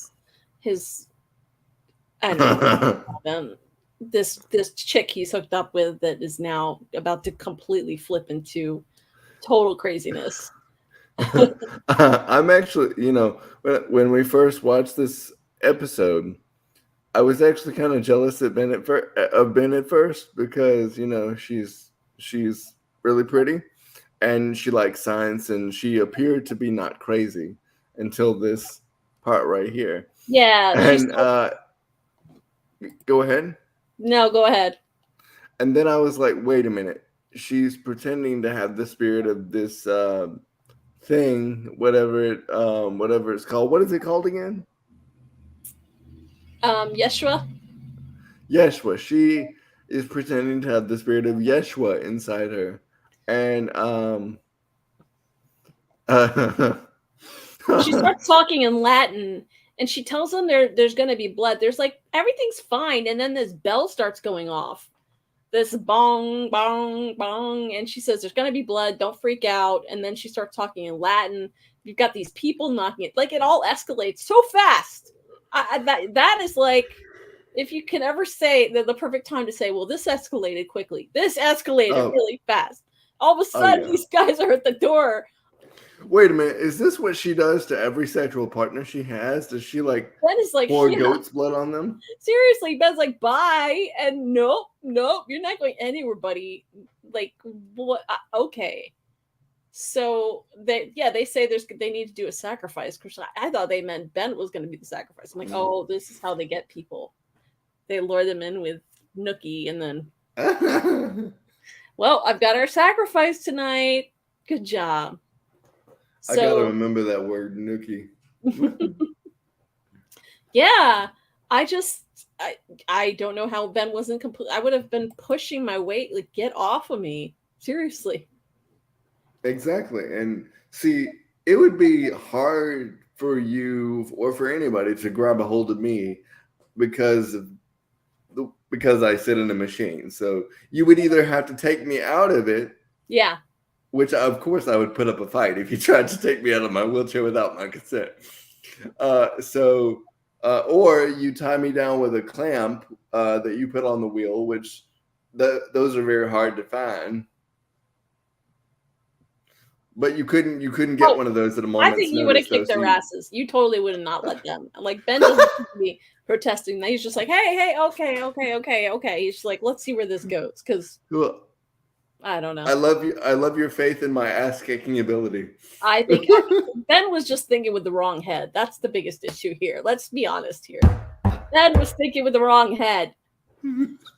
Typical guy move. Sorry. Well, let's be fair. To be fair to him, I was thinking with the wrong head last week during last week's episode stream. So, yeah, okay, all right. They're both kind of nuts. So, and then we have another scene with Dr. Boggs. Leland, he's creeping around his house at night now. He's lying down on the floor after his writing with the demon hand. No, this is at his office. Oh, he's still in his. But does he have his home office or no? No, I think this is just his office because his secretary is outside. Well, she would be outside if this were normal business hours, but it isn't. So yeah, well, the demon is gone and the writing has stopped, and now the girl chasing the bird is back to just happily chasing the bird, not killing a bird. I can't with this thing, and he's not happy about it, obviously, because he can't write anymore. It was like a drug, though, you know. Exactly, it was exactly like a drug, and Leland reappears. Gosh, this is bad news for you, Kurt. Leland is bad news. Nothing good can come of this. But I gotta give him props though. That the actor that plays Leland is just magnificent. Oh, Michael Emerson, yeah. Well, he's just great in everything he does. So. Oh my God, I want to see more things of him. I mean, he's pretty awesome. This character, I think I've told you before. You've watched Lost, right? You watched Lost?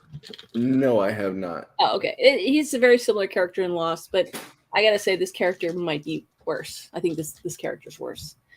Now I don't know why he wants just to be cruel. He wants Dr. Boggs to cut Sister Andrea's hair, cut it all off. This is just to be cruel. Oh yeah, to show his dominance over Sister Andrea. I think that's what it was about. That's not going to end well for Dr. Boggs. No. That's not going to go well for him. He doesn't want to do it, but he wants to write. So. But is hurting another person worth the ability not to have writer's block? I mean, I guess he has some thinking to do to decide whether or not. As I was telling one of my other friends earlier this week, that it takes a lot more of your energy to hate another person than it is to love somebody else, you know? I know, but some people find it easier. Yeah, not for me. I mean, I have a few people I hate, but for very specific reasons that are grounded in logic, not because they are, you know, that not because of a single trait that they have. Right. Exactly. Right. For reasonable, like legitimate reasons. Mm-hmm. But he wants his muse back, so he's got to cut off the nun's hair. I don't think that's going to end well because she has powers. And yes, and there was. I meant to put this in the group. Sorry for the people that didn't get to see it. On the Paramount Plus YouTube channel, there was a video of the actress. Oh my God, my eye, jeez. You okay? I'm having some eye difficulties over here. Sorry. On the Paramount Plus YouTube channel, there was a video of Michael Emerson and the actress that plays Andrea, and they were talking about, you know, the chemistry between them as actors and what it meant for them to be on set together. And that scene in the last season where he had brought the dirt in from outside and dropped it on the floor. And then she pulled the knife out from her nun outfit. Yes. She said that was actually the knife was originally on the counter, and she improv'd that scene. Oh, that's cool. Yeah, I think I saw that video. Mm-hmm. I did see that video. That was good. And I was like, well, oh my God, because it worked out perfectly. Yeah. Well, she's also an improviser, so that's it worked out really, really well. Yeah, I did see that little behind the scenes snippet. That's right. Okay, I'm reading the comments here before we get into the next scenes, which at the hotel or the motel. Leland revealed that a couple of famous writers have done what Dr. Boggs did. Yeah, you know what? They have. I think that's more of a musician thing, right? I think so, yeah. Yeah, supposedly certain musicians have I don't know if it necessarily inspired them to write. It necessarily cured their writer's block. Okay, you're gonna have to clarify this part for me because I don't get it. How does Dr. Boggs having writer block have anything to do with me hating Andy? Maybe it was something else you said. Okay. Maybe, all right. I think it was, you know what? Because you thought that Andy was maybe not might be you know, I'm not just interested in only women, maybe. Oh yes, I did. Yes. God, not that there's anything wrong with that. No, of course not. There's nothing wrong with that. No, okay. But but I suspected that he might be cheating on Kristen with a man, though. Good. I welcome pansexual Andy as a character. I would like to see that side. If that's true, yes. I would like to see that side. If they decide and if they save him like you believe they will, and I hope you're wrong, but if they do save him, and if he does come out as pansexual, of course I'll fully support him, but he needs to talk it up. He needs to talk it over with Kristen first. Hey, can I do X, Y, and Z with this person? And she, being because they're married, I believe that she has to agree to that. Well, you could still be monogamous and still be part of the LGBTQ community and be be pansexual and still be monogamous and married to someone of the opposite sex or someone of the same sex. So I don't know if that necessarily is like that doesn't necessarily mean that he's going to go and sleep with people of the same sex or other, I guess, other I'm trying to word this in a way correctly because I don't want to offend. Well, I don't want to say the wrong terminology. The terminology is very sensitive, so I just want to make sure I want to get the terminology correct on that. But yeah, so that wouldn't. Anyways, that's not. We don't even know. You have no basis for that. Just no basis for that. That's just something you said. There's anything wrong with that. But there's no basis. But here's the thing: they might flip Andy, and nothing about his sexuality or his gender or anything about. They might flip him to become one of them, like a demonic person. So, well, that's possible. Yeah. And I've just been told that because I said it took a lot more energy to hate people than to love them, and he says, but I hate Andy. Oh, yes, but it doesn't take any effort at all for me to hate Andy. So. Oh, okay. Well, you know what, though? You know what? You know what? He really he can channel all of his hate into one person, and that's Andy. Yes. Yeah, you're right. Well, they can be swingers. There you go. There you go. Oh, yes, that's it. Yeah, that's a good idea. Kristen can have her David. Yeah, there you go. And everyone will be happy, except Justin. Oh, you got jokes now. Okay, bring them on. I mean, I think Justin would be really happy if Kristen got together with David for real. So he'd be really happy. Yes. Or if Kristen came to me. I mean, she's a fictional character, so I hate to break it to you. Know, Demon Kristen. I'll take Demon Kristen with the parted tongue. Really? You're going to take... You know what that demon really looks like, right? That spider. You had to ruin it for me. Yeah. That's not really... I mean, you can have that, but okay, if that's what you're into, we're good with that. No, I'd like to retract my statement. Okay, all right. But, okay, so you want the fictional character Kristen, the real Kristen, to get together? Yes. Okay, cool. Yeah, I'll take her, yeah. Mm-hmm. Okay, well, before we went way off. It's all your fault. I'm sorry. It's all your fault for saying something that there's no basis for. Not that there's anything wrong with that. Here we go. The back at the hotel scene.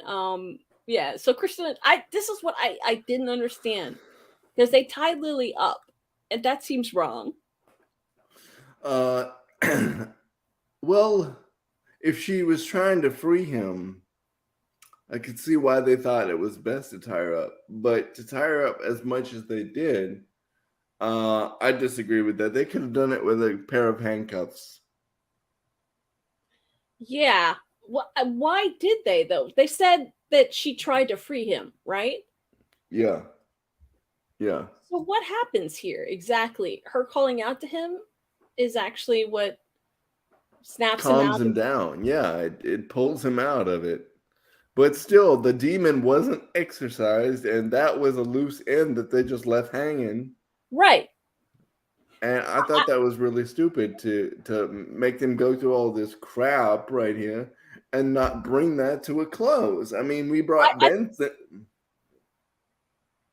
Go ahead. I thought they did. I thought this was the resolution. She having her was the resolution, and keeping her away from him. Okay, so if they ever break up, is he gonna get all demonic and possessed again? Maybe. That can't be a solution. That's a Band-Aid, though. I guess. This is very... I agree. This was like a milquetoast resolution. It was. It's lazy, and it's like they rushed it. I think they rushed it to get to some kind of resolution. I think they may have run out of time because, like I said, there are multiple storylines going on. We have Ben's storyline going on. We have Dr. Boggs' storyline going on. We have David and the entity. going on. We have Kristen and Lexi. There's just a whole lot going on here. And then we have this on top of everything. This extra case is almost like an afterthought, right? This is their main. And although it kind of felt like the main case at first. Right. That's how it started. Yeah. But I can attest to the fact that, okay, so if she's his pain pill essentially and just like soothes his demonic entity and lets the real him come out, I can tell you that's not how real pain medicine works. Okay, so he needs a new fix. He needs something else, because what happens when she dies or gets killed by something or someone or whatever. Yeah, but in the show called Evil, you never know what's going to happen. Well, maybe they'll return, but I have a feeling they got so wrapped up in these other storylines that they just said, "Oh, we need to we don't have time for this." Let's just come up with the dumbest and most milquetoast thing that we can think of. Love prevails. But why didn't it prevail before? Because they tied her up. Like when she went to go free him, why didn't he snap out of it then? That doesn't make any sense. Because she was probably just struggling to break free. She wasn't actually trying to scream for him. You don't think she'd go in and be like, "Oh, honey, are you okay?" You think she'd just free him when he's acting like that? I don't know. I mean, if my girlfriend were kidnapped by a bunch of crazy people, I'd be like, my first thing would be like, did they hurt you or whatever, Yeah. Yeah, I agree. It's kind of milquetoasty. Love prevails. Love snapped him out of it. Love is enough. Okay, and if you believe that, if some people in the audience believe love is enough, then okay, that's you, and that's a perfectly valid point of view. But it's at the same time really stupid, because she's also a cult member. So you want her to go to, she's going to drag you back to the place that sucked you in the first place. I know, but the deprogramming was what caused this demon to appear. I don't know. Which they never really explained that either. No, they didn't have time. They're too busy with Ben getting busy. Well, that would have been more entertaining if they had actually showed what happened. Yeah. I'm good with what we had. Ben calls them. I guess he tries to call them. They've got him. They're like, "Hey, we hear him." They can hear stuff going on. Obviously, it's not good. So they go running for Ben. Meanwhile, Kristen hasn't had a chance. She doesn't get a chance until the very end to hug Lexi, because all of this crazy stuff is going on. And like I said, there was never a moment, again, this facility out in the middle of nowhere. That's so creepy. So this woman, this woman confesses to killing her mother by being born because there was a birth mortality. It's absolutely not her fault. But then she proceeds to take a stick and start hitting herself with it. This is not a good place to be, because that's absolutely not healthy. Completely. A three-horned goat there. Yeah, then they got the goat, and it's clearly not her fault, because obviously your baby, no one said you elected to be born. And Ben brings this up later on because he's just observing here. He's not quite sure if he's going to be sacrificed or made to do the same exact thing.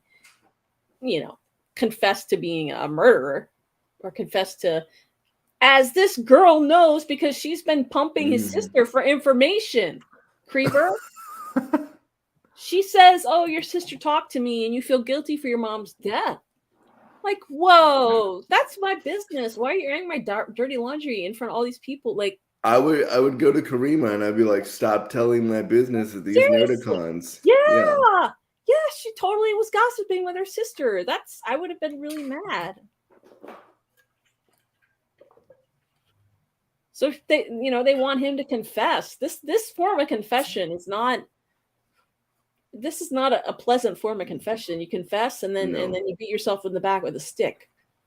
And it kind of reminds me of Da Vinci Code, except in that movie, it was a whip and they did it bareback. Yep. Oh yeah, he's really good. What's his name? What's the actor? I forget the actor's name. I have to Google it. I really like him. I'm glad that Ben got to blow off a little bit of steam by getting busy.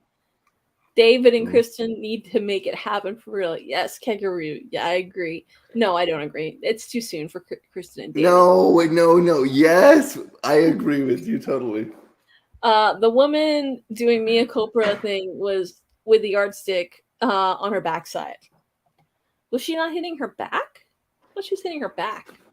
Yeah, because the stick was too short to hit her ass. So. I mean, if you're gonna get your butt, at least have someone else do it. Who the heck is gonna? I guess you gotta reach her on the other way.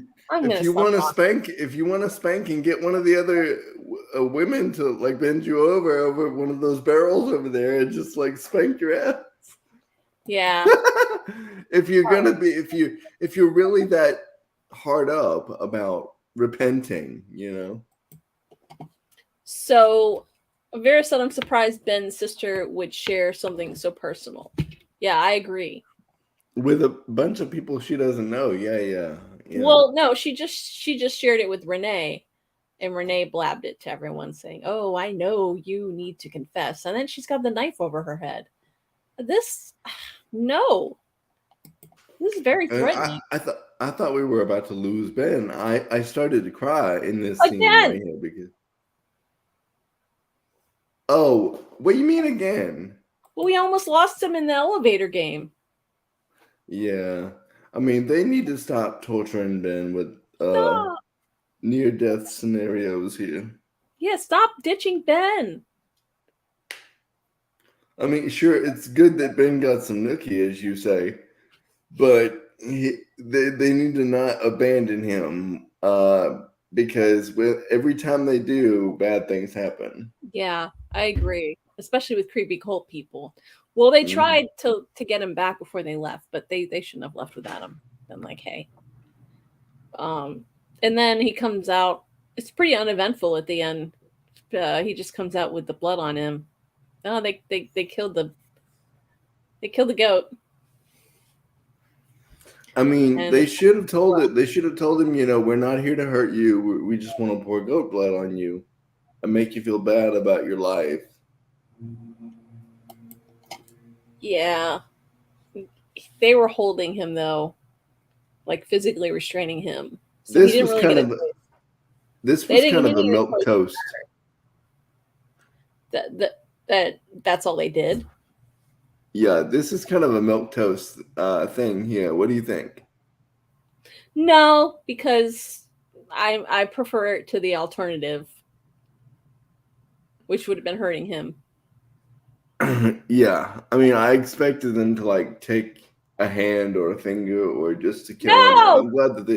I'm glad that they didn't. I love Ben. I love Kristen, Ben, and David. And if anything happened to them, I would I'd freak out. But anybody, if anything happened to the main cast, I don't include Andy in the main cast, but anybody else. I love everybody in the show. It's just they're great. Oh, Kangaroo said Ben has 9 lives, like a freaking cat. Oh, my cats are here. Both of them. Oh, Kangaroo summoned the cats, apparently. Yeah. As soon as I said cat, the one jumped up over there. Like, yeah, I guess it was. I'm glad. I kind of saw something like that coming, especially since they showed the goat. I was like, oh, maybe they mean the goat, not him. So, yeah. And then we just have the end scene where she goes to she goes to hug her and she says she smells like blood. But why would she smell like blood? She didn't get any blood on him. Because she was around Ben. They got in the car together and Ben had blood all over him. Oh, well, I suppose, yeah, that would definitely be the source of the smell. But why? And then she starts crying here. Did you notice that? Who, Kristen? Yes. Yes. Yes. Why do you think she started crying? Because of all this information that Lexi's being groomed to be the leader of this sigil, and all this horrible, everything bad that's happened with Leland is basically all because, according to LeConte, is all happening because he's trying to get close to Lexi. So that's a lot to process. And that's not the type of information that you're going to jump up and down over. That's very disturbing. Definitely would put any mother in a state of distraught.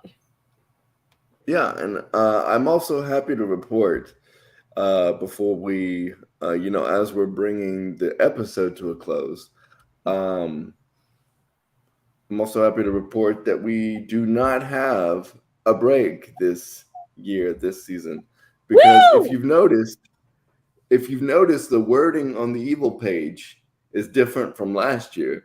It says new episodes every Sunday.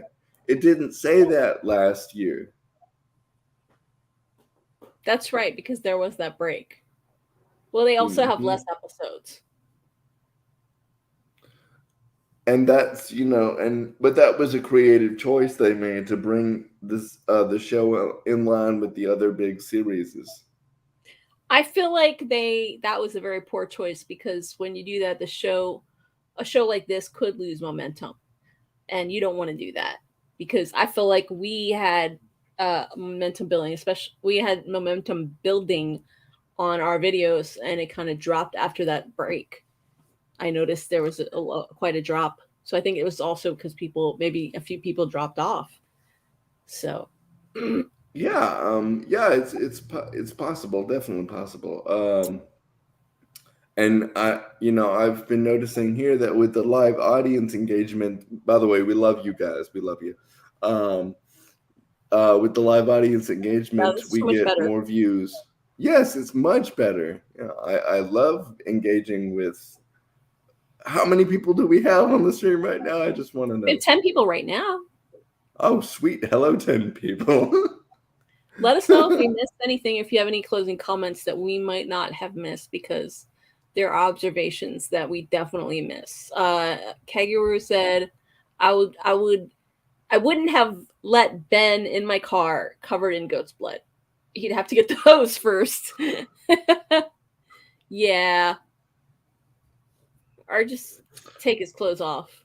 I'm so sorry. I'm sorry, buddy. Put him in a bag. Well, no, you don't want him taking his clothes off, because he would be nude. So it's like, I mean, maybe there are extra clothes in the back. Maybe David has like a blanket or a jacket or something. God, I hope so. Have something to cover up with. God. Yeah, no, give him something to cover up with it. I guess it depends on the weather. About the hosing down, because that doesn't sound pleasant, especially at night. It's dark and cold. Pam said, didn't Lexus make the smelling like blood comment before in a previous episode? She did? No, she did not. She said that her mom smelled like a dead cat, like death. You smell like death? Did she say you smell like death or a dead cat? She said you smell similar to the cat that died out in the sun a year ago. And she said, are you saying I smell like a dead cat? And she said, more like a dead body. When did she say that? When they were at David's party, when the actresses were in their first scene with David. Oh. When they were when Kristen and Lexus were sitting on the bed with Ben and the other two girls. Okay. Yep. Okay. Yeah, I don't remember that at all. I don't Yeah, remember that. I went back. I watched season 2 like 5 different times, so I have most of it memorized. Yeah, I sometimes forget things. Like even though we go through and we really pick episodes scene by scene apart, I'll forget things occasionally, like little Me details. too. But I only got to I had a really busy day today, and I only got to watch this episode one time though. But wow. Well, you did really well. thank you. I'm bringing everything up. Thank you, Isaiah. Great he said, great work. Love you guys. Thank you so much. Oh, we love you too. Thank you. Ditto. Vera said she smelled like something dead. It was during the morgue cannibal episode. So then it was the last. Oh wait, the cannibal. Okay, so it was the last episode of. Yes, season 2. Yes. Season? Okay. The same episode where David became a priest. Yeah. Right. Was that before or after Leland gave her the note that said daffodil? It was before. Okay. Like the night before, yeah. Okay. I wonder what happened to Daffodil. They never explained that. Well, no, but if you recall, in the first episode, they brought it back again. They did. Yeah, they did, but they still haven't told us what it means. Yeah, that's how she found, what is it called, Bumblebee Alley, because she looked at Daffodil. She did the web search, and she found Bumblebee Alley, and then she found, I think it's Bumblebee, or maybe it's Bumblebee Valley. No, Bumblebee Valley. Yeah, you get it right. Bumblebee Valley. That's right. And does anybody know where his house is? I think we should burn it down. whose house? Leland's character's house. They said, does anybody know where his house is? I think we should burn it down. Oh, he's in a building, so you're gonna have to burn down the whole building. He has a really nice apartment. I mean, it's for New York. That I don't know where he gets his money from, because that's not cheap. Like, that's an insane amount of money to live in a place like that. I mean, he is a forensic psychologist working for the state, and unless you're the place that he has in New York is like celebrity level. I was gonna say, unless you work for a private contractor, you're not making a lot of money. Even if you work for a private contractor, I really don't know what that costs, but that's like almost 1% area. Okay, let me confirm something for our audience real quick. Saying how many episodes are in this season. Well, let's see here now. Yeah, they're going to 10, and this was the 7th. So yes, this is the 7th. So we have 3 more. Yes. And I feel compelled to mention as well that a year after this season goes off the air, it will be available on digital download for purchase on Amazon and iTunes. So for those who don't have it available in their countries, or just want to have the show watch, our friends across the pond too. Mm-hmm. They want to watch the season. They don't have the season yet, I don't think. No, they don't. I know the Netherlands is getting it soon, and Holland, where our beloved Katja is from. Yeah. Yes. So, Kangaroo said, I hope they go out with a bang with the 10th episode and make it an hour long. Wait, they won't do that. Episodes are 40 minutes, right? They might. Although I've not seen a lot of shows do that. Some shows do that. This one I don't think, but no, not even with their bigger shows, not even with the Star Trek franchise have they allowed that to happen, where it went an hour long. What is this? The Orville on Hulu? Come on. No. I feel like they did something like that on Breaking Bad. They just did one. They kept just. Well, I forgot what show we were watching, but they were all kind of different lengths, and they were allowed to do that on Now, the streaming platform. for Seth MacFarlane's version of Star Trek, which is the Orville. That was the Orville, right? Yes, that is there. All the episodes are an hour and a half long. Wow! Like I literally have to pause my TV to check to see how much is left because I'm like, there's so much crap in this episode. That's like the length of a short ass movie. 90 minutes. Yeah. And Hulu says with every future season, they're all going to be an hour and a half long, and we're going to get movies as episode lengths. Okay. Oh, and just this once, let it go long.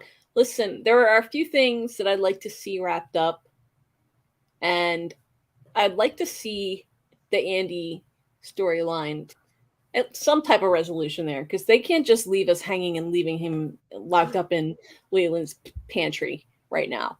We can't end in the pantry. Either kill him or turn him or have him rescued. I have the perfect ending. What is it? Tie him up and put him in a freezer. Okay. I could see them doing that. Yes. Oh my God. I wanted to, I know him freezing to death won't be a quick death, but I just want to see him just like scream in the freezer for just a little bit. Somehow I feel like they wouldn't show him die though, and he would come back if that happened. They would just show him in the freezer, freezing, going, ah! And then they wouldn't show him actually die, and then we'd learn, like 2 seasons later, we'd find out that he escaped. Oh no. What? Vera says that the Orville is really good, better than some recent Star Trek stuff. That is where you and I depart, my friend. Oh no! Don't get him going on that. I do not believe that it is better than Star Trek. It is right on par with the Star Trek stuff, I believe. Even with it, nothing is better than my Michael Burnham. I'm sorry, I cannot agree with you on that. Kager, you said, I hope Lexi kills somebody in this last episode and then hides it from the rest of them. Damn. Well, here, let's put the two ideas together. Lexi kills Andy, but not on purpose. She doesn't realize what she's doing. And then, that's how they actually, right? Wait. I have another one. What if she kills Andy, but with Leland's idea of crushed up medicine? Or the scissors. I would love that. Just like stab him in the carotid artery and watch him bleed. The thing is, I don't think she would do it willingly. She'd have to be under some type of spell or possession. Or I know, but in this, you mean like a demon type thing? Yep. Mm-hmm. Oh, I love that idea, Larisse. I hope you win on that idea. Mira's fine never seeing Andy again. No, we need a resolution there. Come on. They're not just going to be like, oh, he's going to be in Leland's pantry forever. I need to see him die. We need closure. Either have him kill him off or rescue him, or just don't leave with him just there. They can't just like open up this whole can of worms where Cheryl is torturing him, Leland has him, and we're gonna leave it like that. I'll be so mad. Oh God. Well, as long as we never see him again, I'm fine. So no, you will totally see him again. What is up with Leland and who? The scissors. He just wants Dr. Boggs to cut all of Andrea's hair off for whatever reason. I'm not sure what he's gonna do with the hair, but I can't imagine he would donate it. it's not going to work. If Dr. Boggs decides to try and go through with it, which I think he's dumb enough to do because he's been acting really stupid, it's things aren't going to go well. I don't think that she pulled out that knife on Leland, and maybe she might be underestimating him, but she also seems to have some pretty good instincts when it comes to people's intentions. She sniffs people out, and she I think she'll see it coming. I don't think he's gonna get caught, and he's gonna end up. She can't cut his hair off because he's already bald, but she might cut something else off. I don't know. See, you've been right about most things on the show. I have darker predictions that never come true. Sister Andrea will kick Dr. Boggs' ass with authority. I think so too. I think she could take him down. And also, she has that other demon that's hanging around. I don't know what the deal is with that, but I'd like to find a resolution on that. He's gonna put the boop in the what was I gonna say? He's gonna put the boop in. He's gonna not the boob. Because Walt thought that he said boob. He has those really long pointy fingers, and see what he's gonna do is he's gonna like go kill Dr. Boggs with his pointy fingers, and then before it fades to black, he's gonna go boop. So you're okay with Dr. Boggs being killed off? Yeah. Oh, okay. If he tries to kill Andrea, yeah. He's not gonna try and kill her. He's just gonna cut her hair. If you hurt one hair on her head, I want you to die. Like, you don't hurt the people I love. Like, for instance, I love you and Walt. I wouldn't want anybody cutting your hair off. Then those are fighting words. Okay, I feel very comforted by that, because I would not want anybody cutting my hair off either, unless I was doing it myself. Mm-hmm. What? Vera says, my bad, Star Trek wins. I love the Orville too, so yeah. Let's just agree to disagree, and we'll still be friends. Okay. So would you be okay with Andy coming back as evil Andy? Yes, but I think in that situation, it would be better if he died at the hands of someone more evil than him. Yeah, that's not going to happen. I mean, it might, but what if he doesn't? What if he comes back evil? If he comes back evil, how evil are we talking? Are we talking about he tries to kill his kids or his wife, or like Leland? Like, he has everyone fooled and pretends to be a good guy, but when he could replace Leland. Yeah, Leland will still be there, but he'll be like another Leland, another Cheryl. I would be okay if he came back evil and didn't whine like a little bitch all the time. Oh, he will whine even more. Watch. I would prefer Andy dead more than Leland, because Leland is a great evil doer. I personally want to see Cheryl, but no, Cheryl is too hot. Okay, I do not want her to go. You want to see Cheryl bite the dust?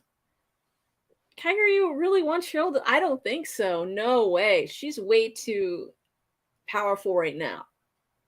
She's more powerful than Leland, I think. I like her evolution. She's evolved into this badass. So I liked how she had her secretary eat those nuts that made her sick. Yeah, I like. She's not as annoying as Leland. Like, she's definitely a bad character, but it's kind of nice that Kristen has a bad character on her side, because Leland isn't on her side. But Cheryl's definitely on Kristen and the girl's side. So, sometimes you need some bad guys on your side too. And Cheryl wouldn't mind if Lexus killed Andy, to be honest, even if it was under demonic influence. That's why I'm wondering. Maybe that's what's gonna happen. Lex is gonna be the one to take out Andy. He That'll be her. says That's her he induction into being the house. I don't think she's too young to have a house. So, because that other guy was I like mean, a student in they're college. gonna try to groom them to start taking over sooner, though. Not when you're 11, though. I mean, we don't know that yet, Louise. How are you going to? That doesn't make any sense. At least like in your late teens, like at least Children till of you're the 18. Corn. Till you're 18. Yeah, but Children of the Corn murdered.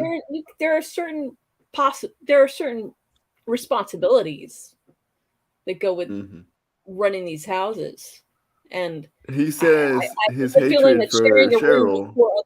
huh? He says his hatred for Cheryl matches my hatred for Andy. Oh, Why okay. do you hate hot Cheryl mother? Because she's two-faced. She's evil. She tried to kill someone. She has killed people. I She's a know, murderer. but I love her though. Yeah,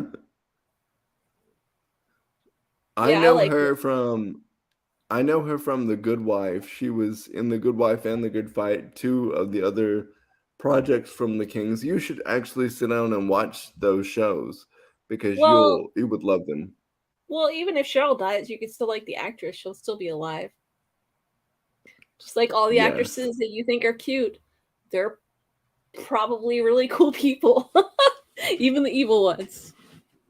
The last two episodes. Yeah, but The I last can't two go up to them episodes. in public. Yeah, but I can't go up to them in public and be like, "Hey, I think you're really hot." I mean, you could, but it'd be awkward. Yeah, it would, and I don't want to. I don't want to make someone feel uncomfortable. So Yeah, it'd be awkward. You might like if there's a Comic-Con or something, you might be able to get a picture with one of them. Yeah, don't you have to pay money for that though? Yep, you do. Oh well, shit, that ain't worth that shit. Well, it depends because some of them, well, you have to pay something either way. If you go to their table, they'll do selfies with people at their autograph tables, and you pay for the autograph picture or whatever you want them to autograph, and they let you do a selfie. I've met a couple Cool. actors. Yeah, it depends on the con, but I've a couple actors have done that. The guys from Bates. I met both of them. Nester. Oh, you met Freddie. Is his name Freddie? No, I know not Freddie Highmore. The older brother, and the guy that played Dylan. It's on another show right now, and then Nester, the main sheriff in the show, that also was in Lost. Lost. Oh yeah. I think his name is Nester, right? I forget his name now. I don't know his name. But for the audience, you guys, please let me know how you like my camera quality in the comments. Like seriously, because like this is just a $40 camera, and I was wondering because this is a new computer and the monitor that I'm using didn't come with one. So I'm like, how do you guys like the image quality? Does it need to be improved? Do I need to buy a new one or whatever? So just like let me know down in the comments. I think it looks good. Thank you. I did my best to take care of the fan noise in the background. Oh, Damien from The Omen was groomed for evil. Well, he was born. He was born that way. I guess you could say Lexi was too, because Lexi went through RSM. Yeah, but he was showing signs very, very early. The Omen. And I do know that as far as the cast goes, the younger girls, the daughters, out of all of them, the oldest is the one who plays Lynn. She's the oldest in real life, and she's 16 right now. So I actually think she's living on her own too at the moment. Last time I read something on Entertainment Tonight that she had an apartment in New York or something. Well, I might be wrong about that. I'm just thinking the character, if they have her go off to school in 2 years, will she still be on the show? I guess she could go to school locally and pop in. Or she Probably could like involved. if they did how they did on my show Medium when it was on the air from 2005 to 2010 when their oldest daughter went off to school, she got phased out completely until the last episode. That sucks. Well, some of these kids go off to school in real life, so they don't renew their contract anyways because they're going off to school and they won't have time to film. But then some of the kids, they go right back. They stay in acting and they do school. They do part-time school or whatever to make it work. Oh, cool. Thank you for talking about the gleam in my eye, by the way. I really appreciate that. I didn't know my eyes gleam. Down there in the comments, there was a comment about my eyes gleaming. Yes. It's a sadistic gleam. Oh, I didn't see the sadistic part. So. I can see the sadistic gleam in your eyes, clear as day, when you talk about your dark fantasies of killing Andy. LOL. I do have a list of people that I don't like and who don't like me, and for very good reason. Well, they don't like me because I'm disabled, and I don't like them because they hate me. So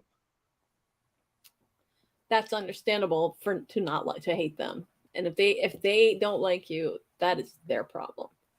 Well, thank you, Louise. I mean, consider now we're gonna wrap up this whole thing, but there are 8 billion people in the world. You don't need anyone that's like that because there's plenty of good people out there. Mm-hmm. They not matter. Well, how many people do we have watching right now? We have 7 now. But 7 now. Hello, 7 people. Yeah, but at some that point we were up there. We were in the teens, upper teens. Okay. So it was pretty early on. All right. So well, I think that me posting it in the chat, posting it on the out of the normal episode chat, I think that helped. Yeah. Yes, I think it helped because there was somebody earlier today who said, "Hey, and they tagged me and they said, "Hey, where can I find the thing?" I said, "I posted the link in the thing so you can just click on it." But she didn't get it, so I sent it to her. Oh, good. Yeah, because in the past we didn't want to have like a thread open and then have people commenting on that because there's a separate thread that's specifically for spoilers. And then people that are avoiding spoilers, they don't want to stumble on our thread. So we were able to put it in a thread, then close it for comments. That way we don't have that happening. Because otherwise it's like, well, we're talking about the show, which is spoilers here, but then they're talking about us. Now we're talking about them talking about spoilers so that it's like overlapping. And it can get redundant anyways. So the idea of keeping it, but like tomorrow night, they'll probably be opening up for posts. I'm sure there's other stuff that we missed. And probably. I mean, we'll of course, if we missed anything, we'll address it in the next episode. Yeah, and we'll see it on there because I definitely read everyone's comments on the Facebook page of like people have questions and a couple of things. Yeah. Well, I like reading different people's theories too. Some people have a little bit more in-depth in analysis and insight, especially when it comes to the spiritual end of things. More people are more educated and familiar. Like if you say, I didn't realize that these words were Hebrew.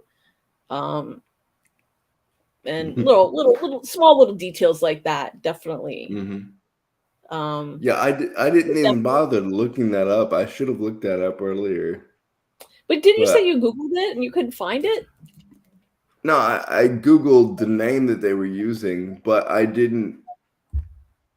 It didn't really make the connection because I got the no, this alert that says nothing that we have matches your query or something like that. That is so weird because Google will always find something for you. Even if you misspell it, which was weird for me. And I thought it was maybe the IP address that I was using or something. So I used a different one because I can change mine. And so I thought maybe it was the location or the IP address that I was coming from, and it wasn't, because I tried my own IP address to see if it was my location, and came up with empty. So, yeah, that's weird. That's very odd. Maybe it was the demon of the memes that was intervening. Maybe so. Yeah. But we look forward to seeing you guys next week. And thank you guys all for joining us. Really appreciate it. And thank you for commenting and being part of our discussion and conversation. We really enjoy interacting with you guys. And especially when I watch the episodes now, I'm like, oh, I can't wait to talk about this with everyone. It makes it a whole lot more fun for us. Yes, it really does. We love you guys, and come back next week. Yeah, come back next week. Same time, same place. We'll see you guys 9 p.m. Eastern Central Time. And we will be doing episode 8. 3 left, but we'll be here for it. Oh, and do you think we should mention that we've got extra content coming out after the conclusion of Evil? Yes, we do. Yes. So why don't you tell them a little bit about what we have planned? I'm not quite sure yet, but but we have more content coming. It's TBD. Okay, so keep an eye out for some new stuff.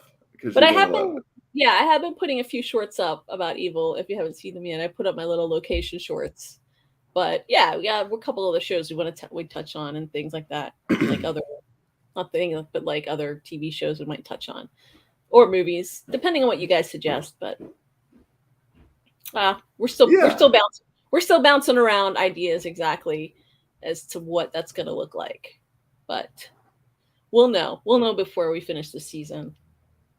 We look forward to expanding our projects with you guys. Yeah, we might have a couple other friends join us. That should be interesting. The cats. No, I'm kidding. We're not going to bring the cats.